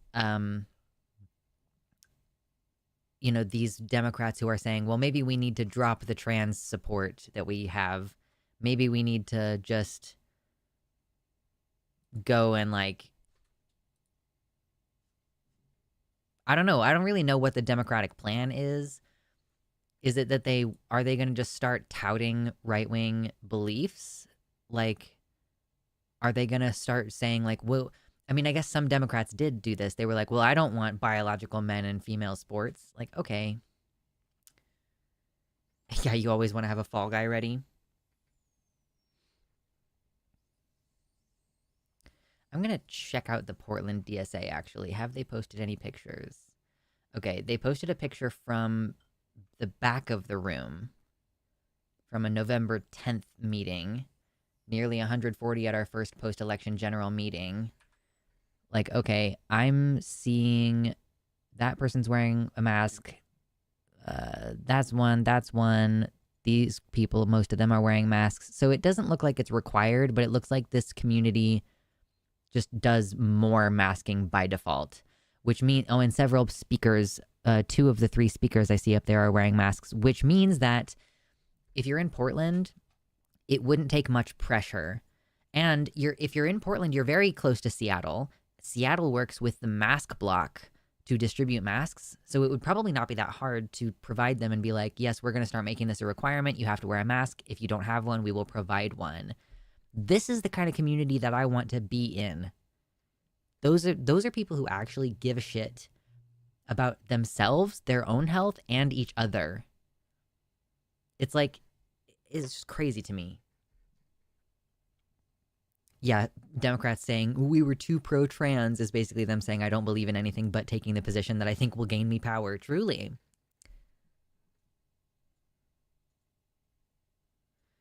I live with a roommate who, during full COVID, got a positive result and said, well, don't these have a false positive rate? And then I got COVID thanks to him. Yeah, they don't really have a false positive rate. Basically, almost non-existent. Portland is actually pretty far from Seattle, like a solid 3 or 4 hours, I think. Vancouver would be the near one. Okay. Yeah, I mean, I'm from the Midwest. That's not a very long trip if you have your own car. And also there is a public transit that runs between Portland and Seattle. So I'm from the Midwest. 3 or 4 hours drive is that's not very long to me.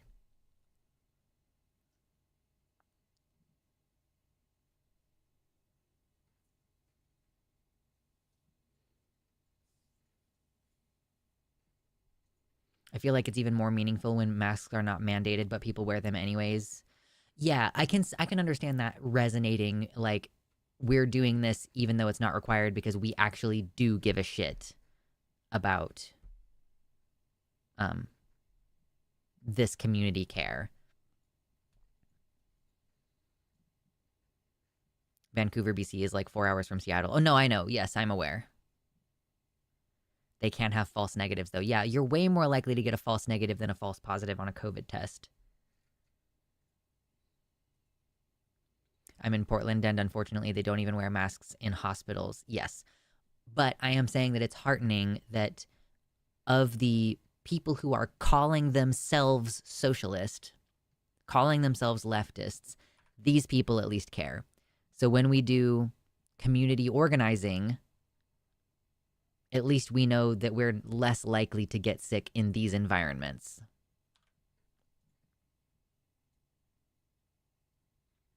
You really need to take the day ferry to Vancouver when you get there and get your passport. Great weekend trip. Yeah, I've heard that that's good stuff. Was there an actual mask ban somewhere, or was that just for protesters? So yes, at least one mask ban has passed in, I think it's a county in New York. They did say we're going to make an exception if you have a medical reason, but that basically means that if you want to wear a mask, you have to carry papers, and the police could stop you and accost you and require you to produce your papers that prove that you have a legitimate medical reason for getting a mask, for wearing a mask. But yes, the point of the mask bans was to crack down on pro-Palestine protests. You are correct in feeling that that is the reasoning. And I think that some places have banned masks specifically at protests. I agree, Peacheek, that Dems will never win again if they try to be a center-right party. Right-wingers, they tried to catch Republican voters this time, Kamala did. They didn't catch any Republican voters. Republicans are always going to see Democrats as being extreme leftists, no matter how truly they are basically just the 90s version of the Republican Party. So I think the Democratic Party is kind of going through a crisis right now where some people are like, we need to go even further right-wing versus Benny.gay was saying this.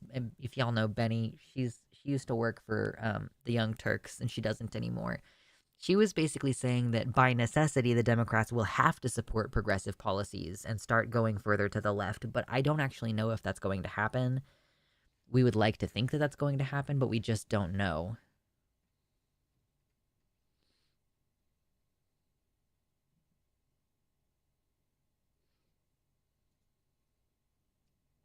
Yeah, I've heard this papers thing before. Perhaps in my history class when we were talking about the fucking Nazis.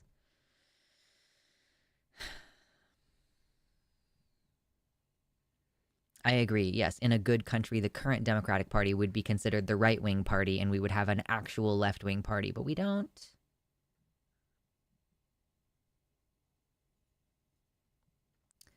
The co-founder of Yimbys for Harris was arguing that Kamala wasn't running a right-wing enough campaign and literally said she should have denounced trans people.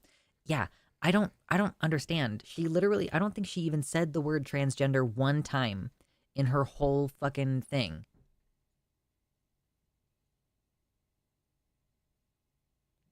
Excuse me, but I think you'll find that they won up to 4% of registered Republicans, but they won 5% of Republicans last time. They didn't get any more Republicans than they got fewer Republicans percentage-wise than they did last time with Biden. I keep forgetting what YIMBY stands for. Yes, in my backyard. Is a pro-housing movement that focuses on encouraging new housing, opposing density limits, and supporting public transportation. Okay, cool. Oh, it's a spin on the not in my backyard where people are like, I don't want all these crackheads and fucking homeless people in my backyard. And it's like, yes, actually, we should provide housing for those people. Okay, cool. Neat. Kamala, we should follow the law, Harris. Yeah. Okay, sorry, baby squid. I'm autistic. I can't pick up on sarcasm in text. Sorry.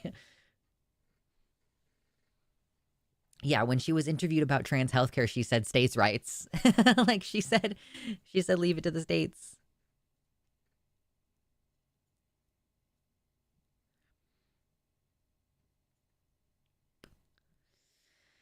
Yeah. So anyway, I find this whole discourse extremely disappointing. I feel like that's obvious. Like I've been like looking forward. I was like, yeah, when I move, I'm going to find the closest DSA and see if I can join them. That seems like a good idea. And like again, yes, the Portland DSA seems like it's pretty good. The Seattle DSA seems like it's better because they actually require masks, but man, yeah, here's the Philly DSA, which like there are some masked individuals, but mostly not. Like we're just not making progress on this. Who was this person who said, oh, hold on, shit. DSA.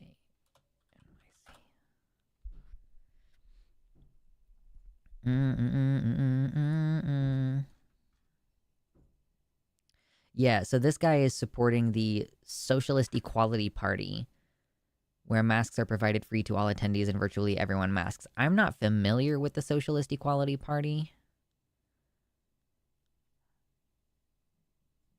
Benny, are you Benny.gay? I don't think you're done Benny.gay. She spells her name differently, I think, doesn't she? Anyway. So there are other groups. Like some chapters of the DSA are good. You could contact the Seattle DSA and ask them how they've implemented their mask requirements and see if your personal local DSA is willing to incorporate any of those tactics. But yeah, man, it definitely does make me less excited about organizing with other leftists.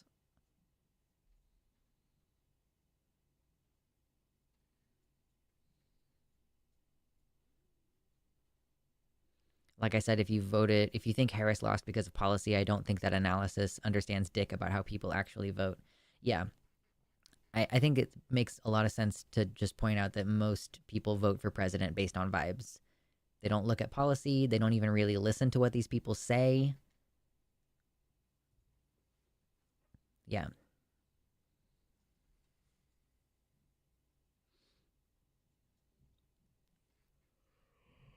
Yawn. Oh my goodness. I'm just kind of leaning back because sitting up straight and screaming for an hour consecutively has made me tired. Eugene has a DSA. Oh, that's cool.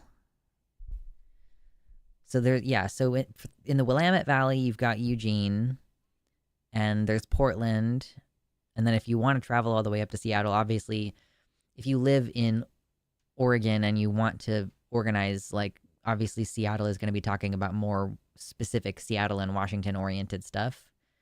But again, you could contact them and be like, how did you implement mask requirements? And, you know, what are some ideas for how to implement this at my local place? Alice says people are more likely to use a tarot card to vote than do research. It's very funny you say that because I did also get in an argument with someone on social media this week about tarot. Oh, God. I think tarot is fun. I don't think that you should be using it to actually try to predict the future or anything. It was talking about someone who had paid 40 quid to take a tarot class, and they had paid another 40 quid to take a medium class. So it's like, dude, this is why you have to be careful with stuff like that. You have to be careful not to reinforce people's, like, first of all, it's a scam. Listen, I have a tarot deck. It's right here. It's super cute. I like it. It's fun. It cost like $25 and it was a gift from my friend Silent.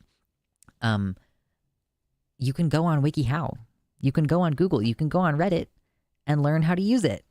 You don't need to take a 40 quid class to learn how to use a tarot deck. You have been scammed if you have taken 40 quid to take a tarot class. Sorry, like, I don't know what to tell you. And if you're taking a mediumship class on top of that, you are not someone who I trust to grapple with reality in a very consistent manner. Like, we live in different realities. Google Trends for what is Project 2025 spiked after the election. Yeah, of course.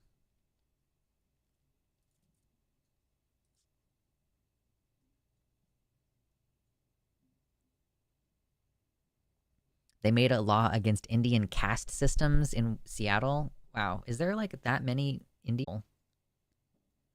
Questionable tarot card certification soon to be endorsed by the Department of Health. Yeah, we're going to have a vibes-based medical system. Oh my God. Okay.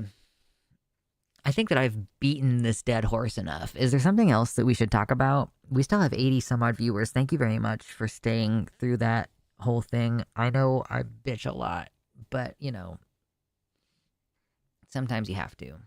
It seems like my bitching makes some people feel better, and it also makes you all fucking get vaccinated in a mask, so I can't complain, I guess. Granola girl to anti-vaxxer to fascist pipeline. No. Oh, that's true.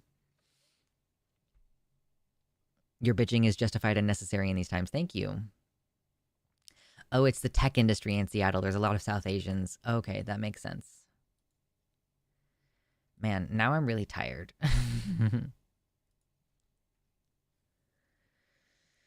Oh, and it's also very hot in my photography lights. So now my heart is acting up. I'm going to drink some water to cool down.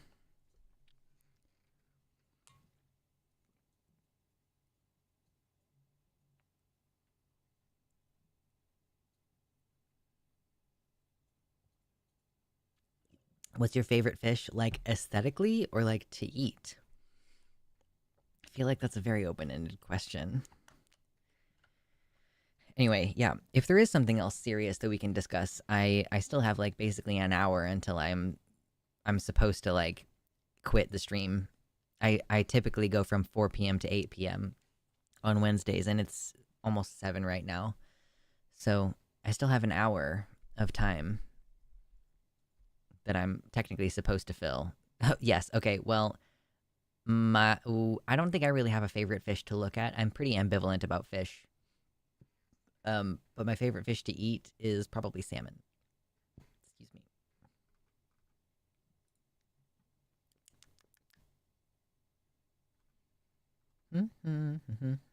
me.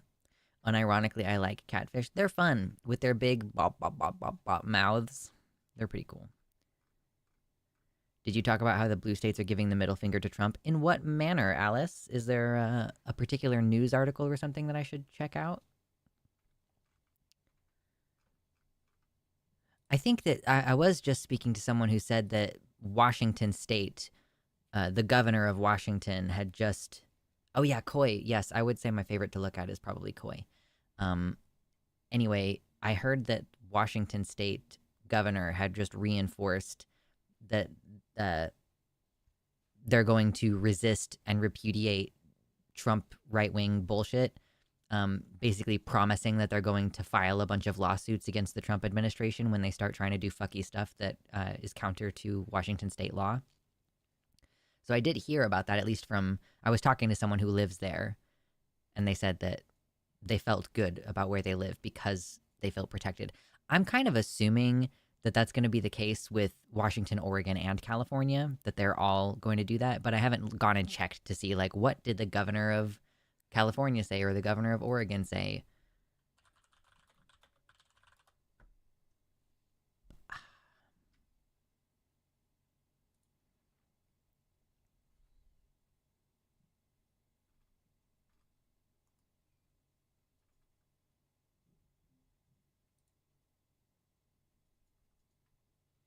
I know Gavin Newsom is the governor of California, and I think he's a Democrat. Mama Mephistopheles, happy cake day. Says, hey, I don't have lots of time, but I wanted to hop in and say, hi, long time no see. How's everybody dealing with the impending genocides? I think that we in this community are dealing with it fairly well. I feel like we're doing okay. But, you know. Okay, Gavin Newsom is a Democrat. And then Oregon, Tina Kotek, does it say whether she's a Democrat? I'm assuming that she would be a Democrat, but you never fucking know.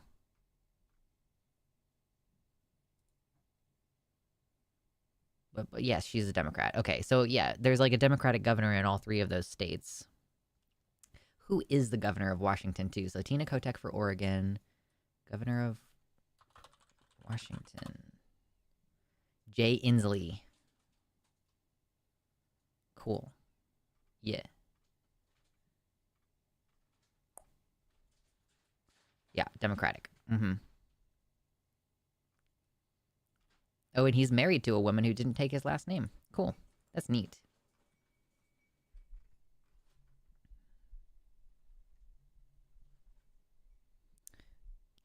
Darkly fact of the day, ariwana are the best fish to look at, and rainbow trout is the tastiest fish. Nice. Salmon apparently is a fairly low mercury, but still very high fat option for fish, so that's good stuff. Typically, whitefish is very low in mercury, but yes, salmon is supposed to be. They're not huge fish, and they spend a lot of their time in the river, so.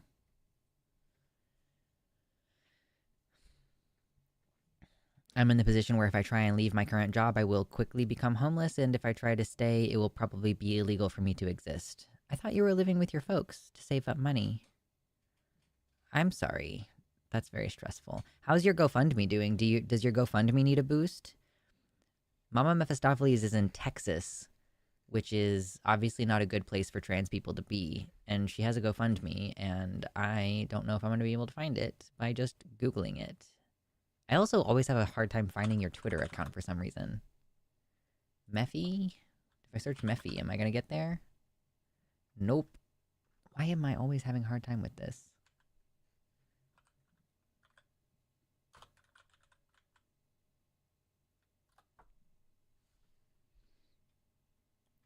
Like, I follow you on Twitter. I don't know why I have such a hard time finding it. If I leave the state, I would lose my job, and my folks are in Texas. See, this is why I keep saying we need to have mutual aid networks.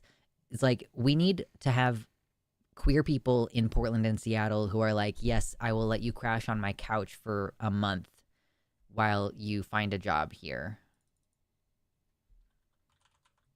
Okay, cool. Yes. So Mephi's GoFundMe, which Viren linked in the chat, She's trying to raise $5,000. She's raised a little bit less than half of that. So, let's keep up the support here because we're trying to get people out of fucking Texas of all places.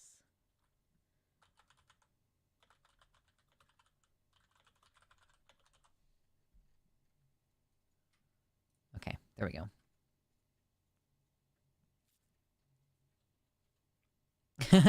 Currently working on upping my mercury intake. No need to be excessively cognitive in this day and age. It doesn't affect your brain, does it? I thought the problem was that mercury builds up in your muscles. California is currently calling a special legislative session to figure out how to fight Trump. Nice. Drea says, I actually want to look into setting up my place as a landing spot for fleeing LGBTQ plus folks. Yeah. Obviously, I'm about to just be like trying to relocate myself, so I won't have the space, at least at first. But like, yeah, I think we need to have like a network of, yo, you can crash on my couch for a week. You can crash on my couch for a week. You can crash in my guest room for a week as you're like trying to find a job. Because we need to get people relocated. Okay, mercury does actually do some neurological damage. Okay, cool. Nice. We just had a thunderstorm roll through. I guess it's good to know that in Oregon, y'all have, it's not just the constant rain. You actually do have thunderstorms.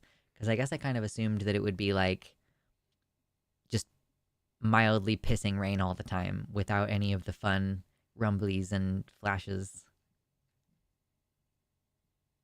We're going to need a ton of tuna to achieve that level of blissful unawareness. True.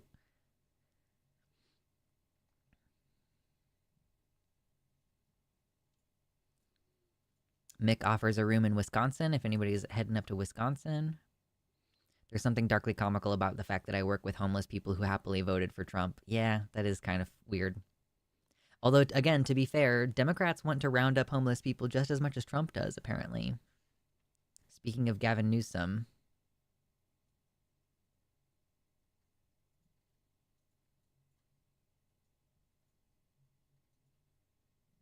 I love thunderstorms. It is one good thing about the Midwest is that we get some killer thunderstorms.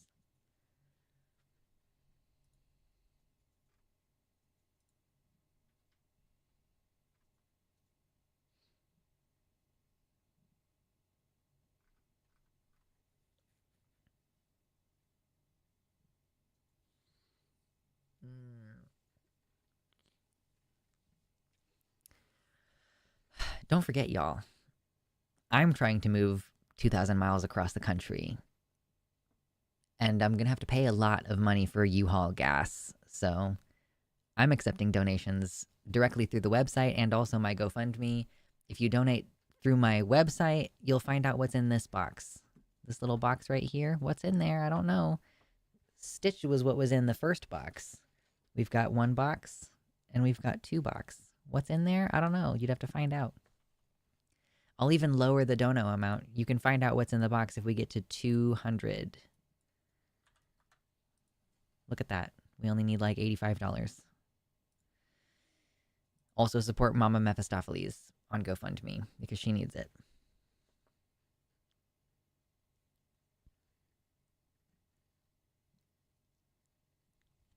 Oh my god, I'm starting to bite my lips again. I just kind of have to continuously reapply Aquaphor.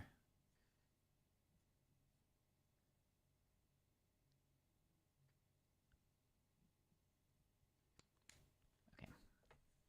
Gross. Oh gosh.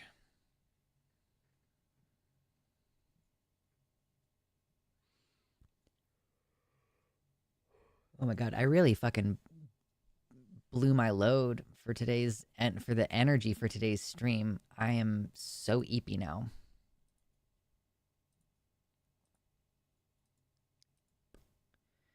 All right, is there any good stuff? Let's see. Any good stuff on Twitter right now?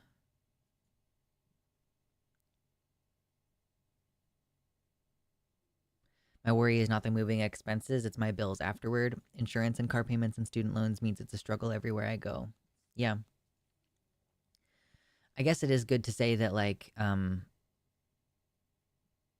obviously the minimum wage is higher there, so if you get a job quickly, then you're, like, more readily able to pay for stuff because it's like, you can always get a roommate and then have less expenses, but also you're making $15 an hour.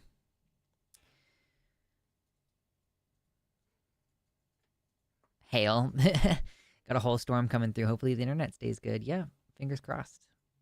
I feel like earlier it seemed like it was going to rain. I don't know if it's actually supposed to rain tonight in my neck of the woods. Ooh, somebody placed an order on my fourth wall. Thank you for buying something from my store. Alan in the YouTube chat asks Mama if a room in Nashville and a job at Amazon would help. Oh, yeah.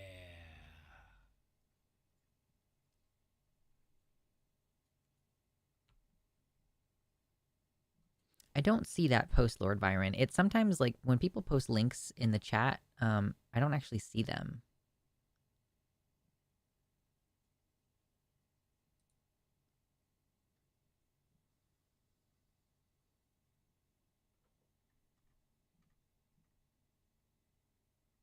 I think, yeah, I don't even have it set to block links.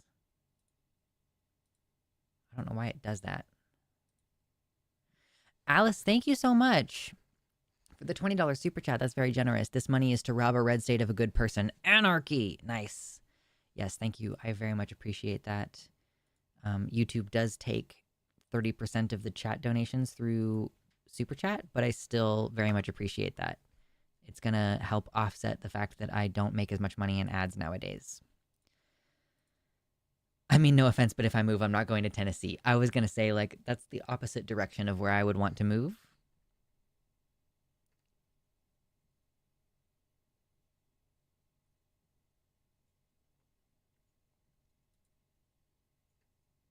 Here, let me see if I can post the link in the...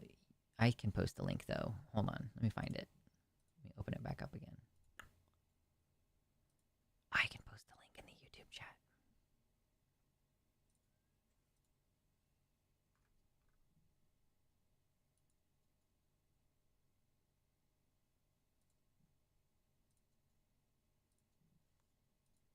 There we go. It's in the YouTube chat now. Support trans people getting the fuck out of Texas.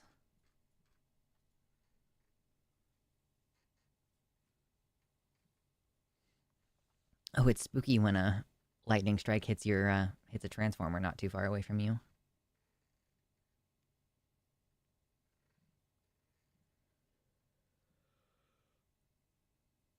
Oh, yawn. Okay. Okay, what else is going on here?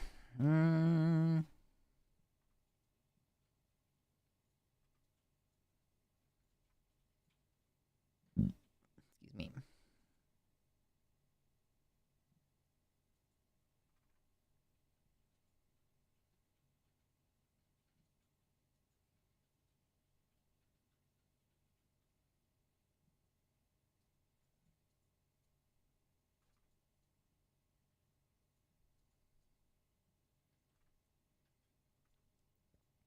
Well, this seems like it could be moderately amusing. Let me get my headphones.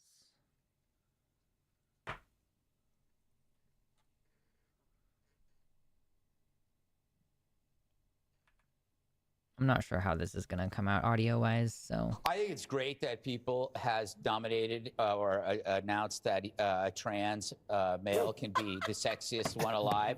Krasinski never talks about it, but he's trans. You know that. No, I didn't know that. Yes, he's trans. Yeah. He's trans. But I do have a problem with the... I think it's great.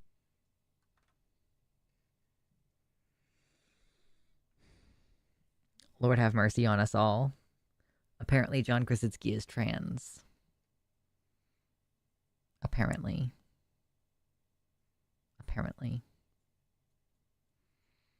These people are out here transvestigating everybody.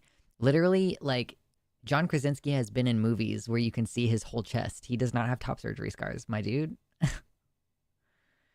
Oh my god. Yeah, conservative men panicking over a dude being attractive. IDK who John Krasinski is. He was in the TV show The Office. He was the guy with the super cringe romantic dynamic with the secretary lady.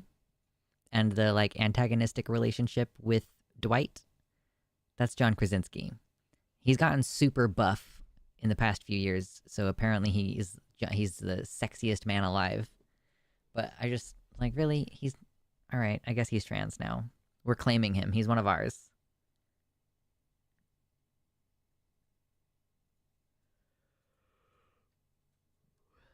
Mm.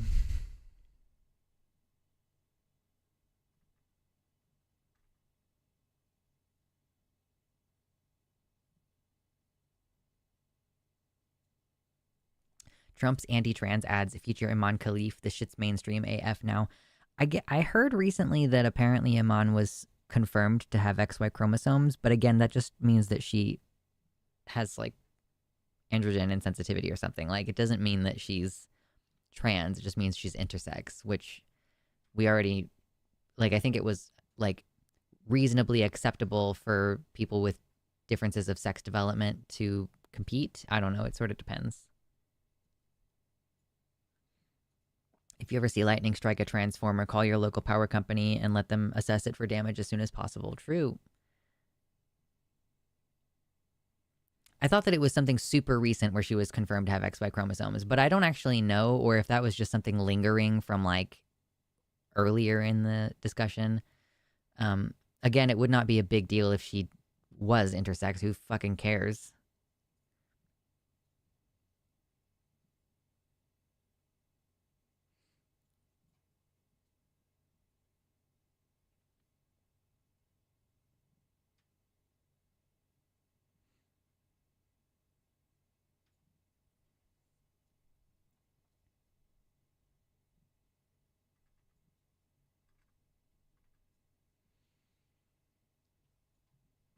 Trying to see if there's something else for us to cover right now.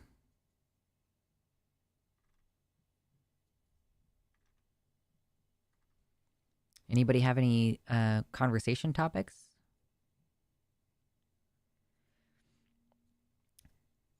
Mama says, I'm watching Texas legislature pre-filing every day. If you're in a red state, I recommend checking your states as well to see how much danger you're in. I'm hoping I can at least make it 6 months at my current job so that the experience can be used to get a similar job elsewhere. Yeah. Yeah, that's a good question. Kansas pre-filing.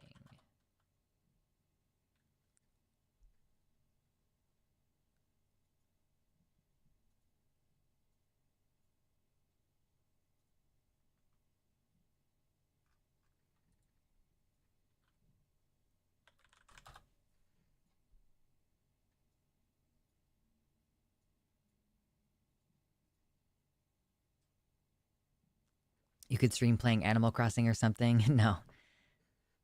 I do like the idea of gaming on stream, but it does not usually result in a very high traffic stream. Maybe in the future we'll do some dedicated gaming streams. But for now it tends to like I'll end up with like 20 people in here instead of like 80 people in here, and that just doesn't seem reasonable. I may have to dip because technically I'm still at work. Listen. I like bills being filed in Kansas. I don't know if we're starting any pre-filing for next year yet. 2025?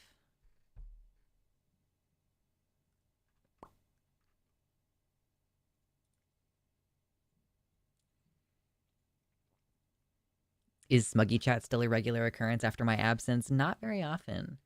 We don't really do Smuggy Chat that much these days.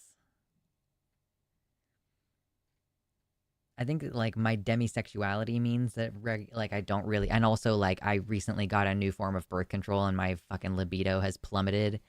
It doesn't happen organically that much.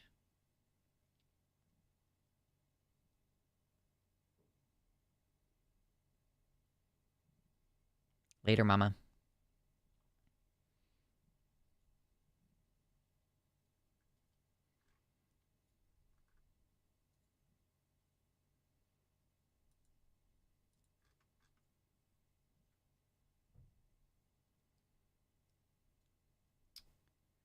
Yeah, it seems like I'm not really sure if I'm going to be able to find pre-filings for Kansas yet. Hmm. But it is good to keep an eye on those things. Try to see, like, what are they going to try to pass? See if you need to contact your legislators to combat any of these things. Even if you plan on leaving, having an impact before you leave is still good.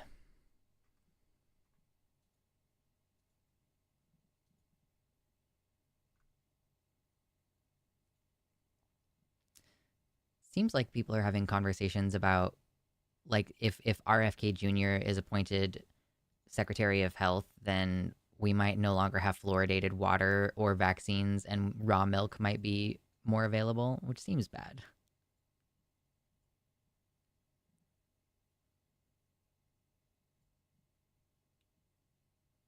The millennial mating dance is explaining that it's not you, it's the pills. Cry. True. Yeah, I have this, like, implant birth control thing in my arm, and apparently that can impact your libido, which sucks.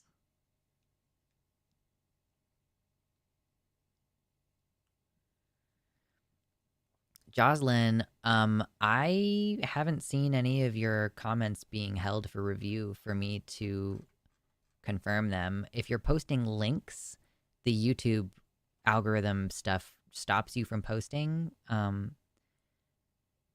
But I mean, if you think that I'm censoring your comments, that's not the case.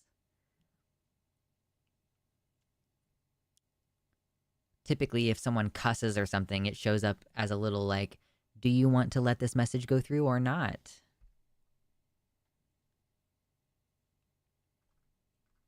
And I think I'm basically doing the only moderation on this stream in the YouTube chat. I don't think I have any other moderators, so I'm sorry that YouTube is catching your messages, but that's not me. Yes, the lack of fluoride causes a huge increase in tooth decay. My libido is strange because it's 100%, unless the possibility of sex is presented, at which point it's 0. Yeah, I mean, I kind of am more interested in sex hypothetically, especially if I'm imagining, like, what would it be like if I were to have sex with a woman? Like, it's more conceptual. You have to have the actual emotional connection for it to really go through. Anyway. Speaking of which, I've been listening to a lot of Chapel Roan this week. I'm like, wow, she's pretty.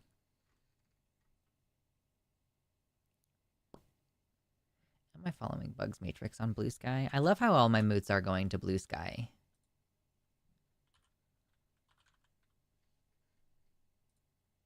Yes, I do already follow Bugs. Good stuff. No links and I don't know who's doing it. The answer is that it's happening automatically and it's outside of my control. There is no moderator here, like, censoring you. So I don't know what it is. I don't know what terms you're using that are getting caught by some filter that doesn't even let me decide whether to approve it or not approve it. But, like, chill the fuck out. It's not personal, all right? Calm down. Do I have to do that for California? I mean, it might not be a bad idea to be aware of what's going on in California as far as bills being implemented, but we were mostly discussing this about red states and being aware of, like, when the persecution stuff is going to increase. Yeah, Chapel Roan is very based, and her music is so good. I like her music a lot. I think part of it is because it's so silly or, like, poppy. It's very positive. Although it's funny that I say that, and my favorite song is Coffee, which is, like, the most sad sounding song of hers that I've heard. The whole premise of it is, like, I'm going to this town and my ex wants to chat with me, but I feel like I'm gonna get sucked back in if we do anything more than just have coffee. So and it ends like, let's not even try because, I don't want to get sucked back in and involved with you. It's a lot of fun. She's got a lot of fun music. A lot of good music to dance to. And I don't like music mostly because it makes me feel things, and Chappell Roan's music mostly doesn't make me feel things, which is cool. Ba, ba, ba, ba, bum.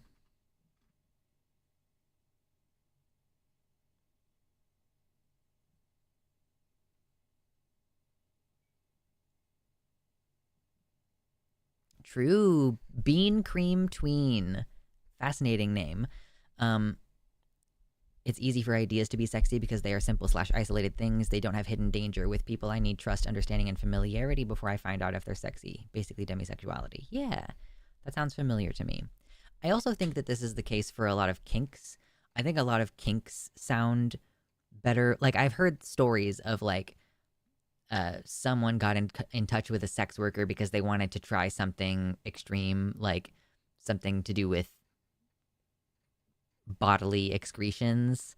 And then once they were actually in the moment, they were really freaked out and upset by it because it's one of those things that's only sexy conceptually. And once you actually get into it, it's like, oh, actually, this is really revolting and disgusting.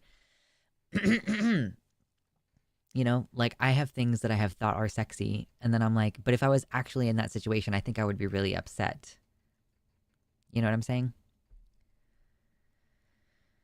Oh, yeah. Secretary of State Blinken has announced that there will be no change for now to military assistance to Israel following the deadline. The United States gave Israel a deadline a month ago saying that they were going to enforce an arms embargo on Israel if they didn't do certain things. And then Israel didn't do those things, and they're not going to do an arms embargo. It's clearly something that they just said for the purpose of the election. It's hilarious. I'm a dominatrix and this happens all the time. Half of my job is dealing with that fallout. As a sex worker, a surprising portion of your job apparently is being a therapist. Maybe you can look if you identify with agosexuality. I'm going to go ahead and immediately tell you that I'm really fucking annoyed at the fact that we keep coming up with more words to describe things that we already have words for. Or that like every single myopic human experience requires its own individual label. I think that's really fucking irritating, actually. Agosexual classifies people who experience a disconnect between themselves and the subject of arousal. This enables them to experience sexual attraction, arousal, and desire in response to sexual stimuli, yet they have little or no desire to engage in sexual activity with anyone. Yeah, I mean, sure, I guess every single tiny thing requires another word. Kind of how I feel about that. Sorry if you personally identify with agosexual, but I think this is fucking stupid. Sorry, I'm problematic. I'm problematic. It's a problem.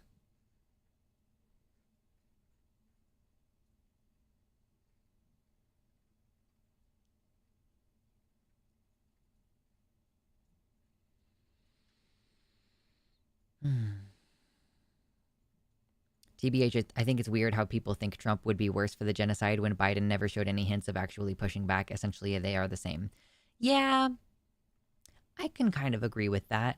I think that Trump might urge, I think that Trump might urge Netanyahu to finish it faster, but it's like, is he going to send more billions of dollars that Biden wasn't already also going to send billions of dollars more repeatedly forever? It just kind of seems like I don't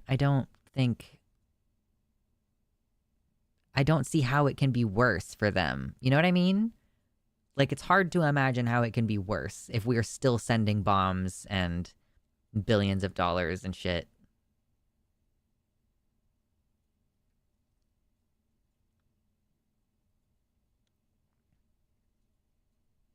Egosexual like the waffles? True. Oh my god. Waffles are so yummy. Ooh. I have some pancake mix. I don't have a waffle maker, but I do have some pancake mix. I could technically make pancakes, and it would be tasty.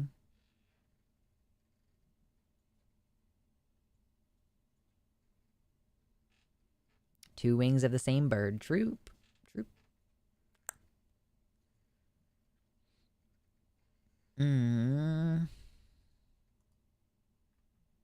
Genuinely, does anybody have any idea, like, how could it be worse in Israel? How could it be more genocide than now? I'm egosexual, attracted to myself. True. Everybody's a little bit autogynephilic or autoandrophilic or whatever. Excuse me.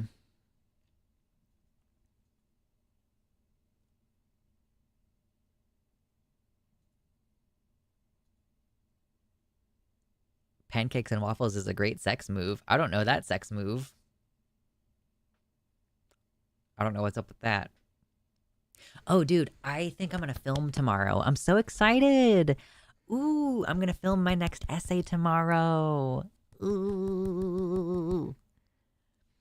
The first video in the Dragon Review series, and this is mostly setting up the rest of the series.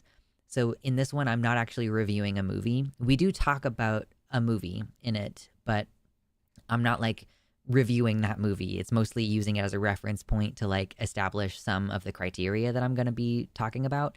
So, and like after Chariot read my script, I realized that the video series that I was setting up was basically like Luxander nitpick hour, like Moss pet peeve time. And then she pointed out like that it was kind of turning into like Watch Mojo's top 10 lizards as opposed to like maybe more comprehensive analysis. And I thought that was an interesting point because there is stuff to talk about with regards to dragons and what they represent in fiction in the same way that like vampires and werewolves express certain types of cultural ideas and anxieties. Like dragons also hold that kind of place, like a symbolic place within narratives. And so I do think that ultimately this Dragon Review series is probably going to include more actual analysis as opposed to me just being like, physically, how do you make dragons fit within a scene, which is kind of what it was leaning towards before. But yeah, it's at like 1,500 words or so, which ultimately still might only be like a 10-minute long video. But yeah, I am excited to get into the filming thing. That's part of why I did my natural curls today, was because I was going to, I was planning on filming today, but then Chariot's commentary and feedback was a lot more robust than I was expecting, so, you know, I put off filming for an extra day. Smash or pass, but with dragons. There will be a smash or pass section at the end of every video.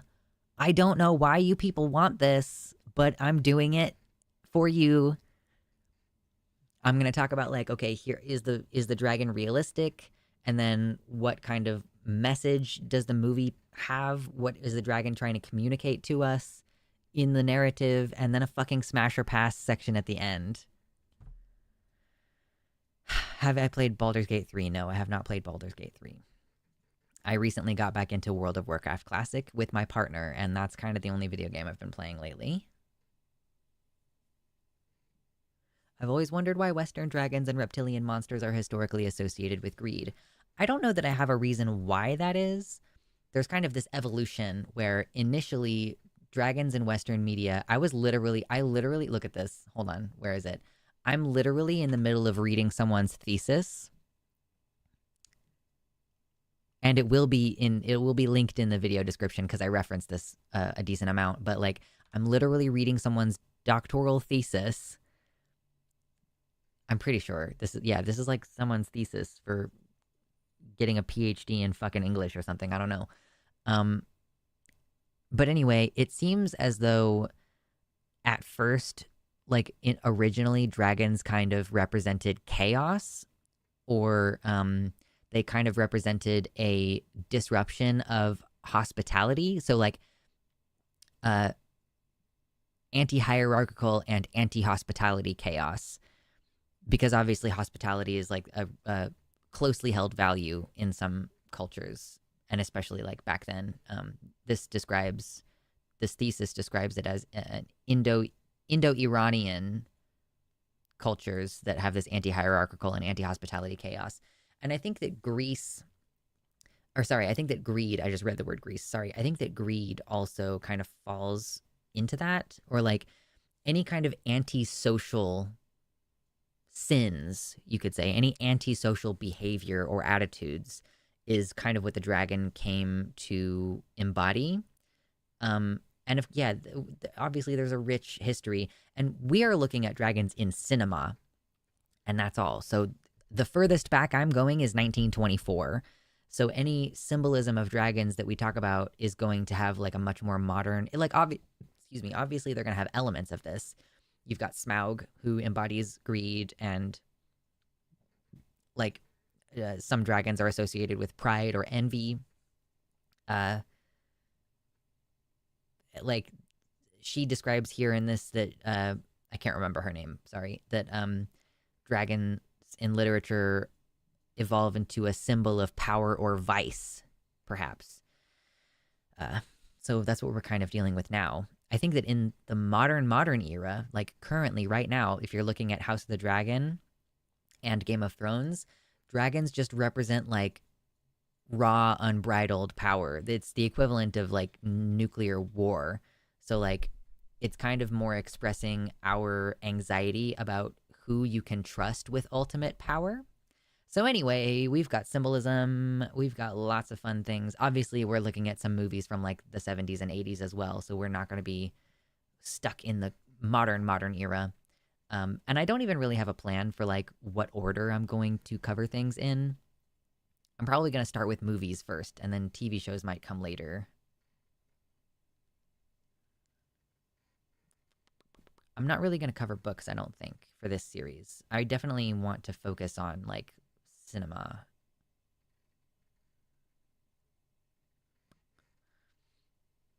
But yes, I'm having fun. I like that I can bitch about politics on stream and then not have to fucking think about it the next day. And like all day today, I was writing. I was I was like, I don't even know if I'm gonna be able to get my head in the game for stream because I'm all dragons right now. All I'm thinking about. So yeah, that's kind of what's going on with me at the moment. It's dragons. And preparing to move and having anxiety about getting in touch with people who like anxiety about property management shit, and I have more than enough money, I think, to like reasonably be able to get up there. At least as long as I keep saving over the next couple months and like shit doesn't happen in between now and then. Like if something happens to my car, I'm gonna be very upset.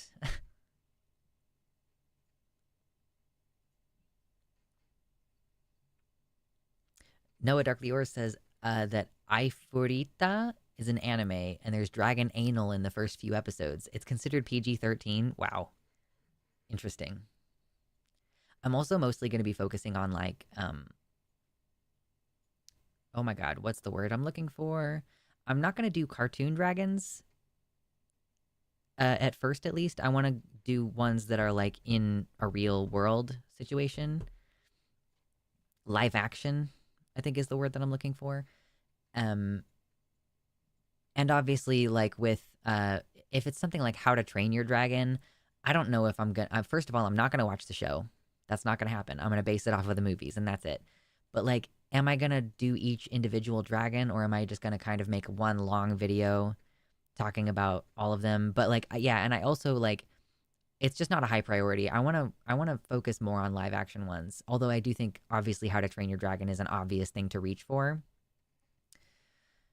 But this also means like I'm focusing on movies, which means that I'm not going to cover House of the Dragon for a while. Because I do think maybe with Game of Thrones, I might do Drogon, Viserion, and Rhaegal all in one episode.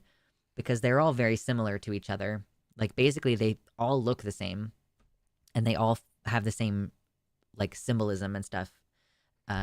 With Hot D, Hot Dragon, whatever. Hot D, the Hot D of the Hot D. I might go ahead and break that up into like individual dragons just because each one is more unique and gets its own kind of... But then the symbolism stuff is all kind of the same. So it's like reasonably, does it make sense for me to break that up into multiple videos? I'm kind of kicking the can down the road on this. Opinions on the dragons fucking cars trend. Listen, they can do whatever they want to do.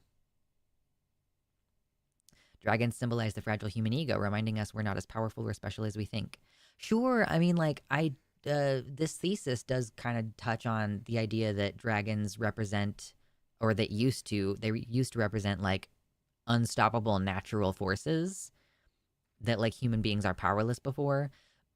But also keeping in mind that, like, the slay the dragon thing is a pretty common trope, which I guess kind of is a way of trying to reinforce the human ego that, like, yes, we are capable of overpowering even these insurmountably powerful beasts. I don't know. There's a lot that you can go into with this. Dragons are aliens if you follow the mythical history, but for some reason I haven't seen anyone make that connection. I'm not sure what you're referring to. I haven't seen that. Maybe I'm obviously, like, this is a 50-page thesis and I haven't read all of it. Maybe she goes into it at some point. And I mean, it does, in A Song of Ice and Fire, they do say dragons came from the moon cracked. There were 2 moons, and now there's only one because one moon cracked and dragons spilled forth from it as though it's a giant egg. So that's interesting. New idea, fan fiction on Dragon with Cybertruck. Do you think they would go there? Do you think they would go there?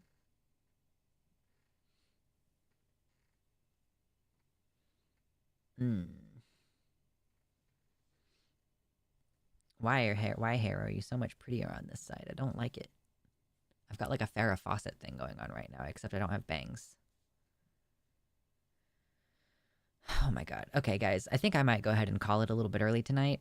I don't want to blow my load and give you all of my thoughts on the dragon stuff, because that's the whole point of the fucking video essay.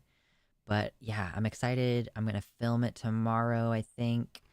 And then editing is probably going to take a little bit, because I also have to, like, clip footage and stuff for it. So I'm hoping to have it out by Friday next week at the latest. I think my entire day on Wednesday is pretty much blocked out, so I probably won't upload it then. Like, as early as Tuesday, I think, if we're being reasonable, or maybe Monday if I really bust my ass on it. But yeah, I'm excited. It's going to be a good time. I hope that you all are excited and that you're prepared to like, comment, share, and subscribe.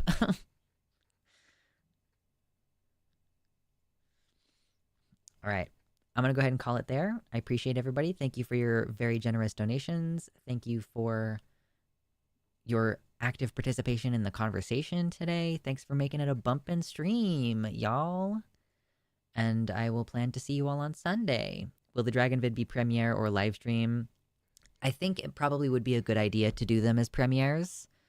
Thank you for reminding me, because I always forget about that function. So likely there will be a premiere, and I'll be there in the chat, and yeah, that'll be a good time. All right. Thanks, everybody. Be good. Or at least don't get caught. All right. Good night.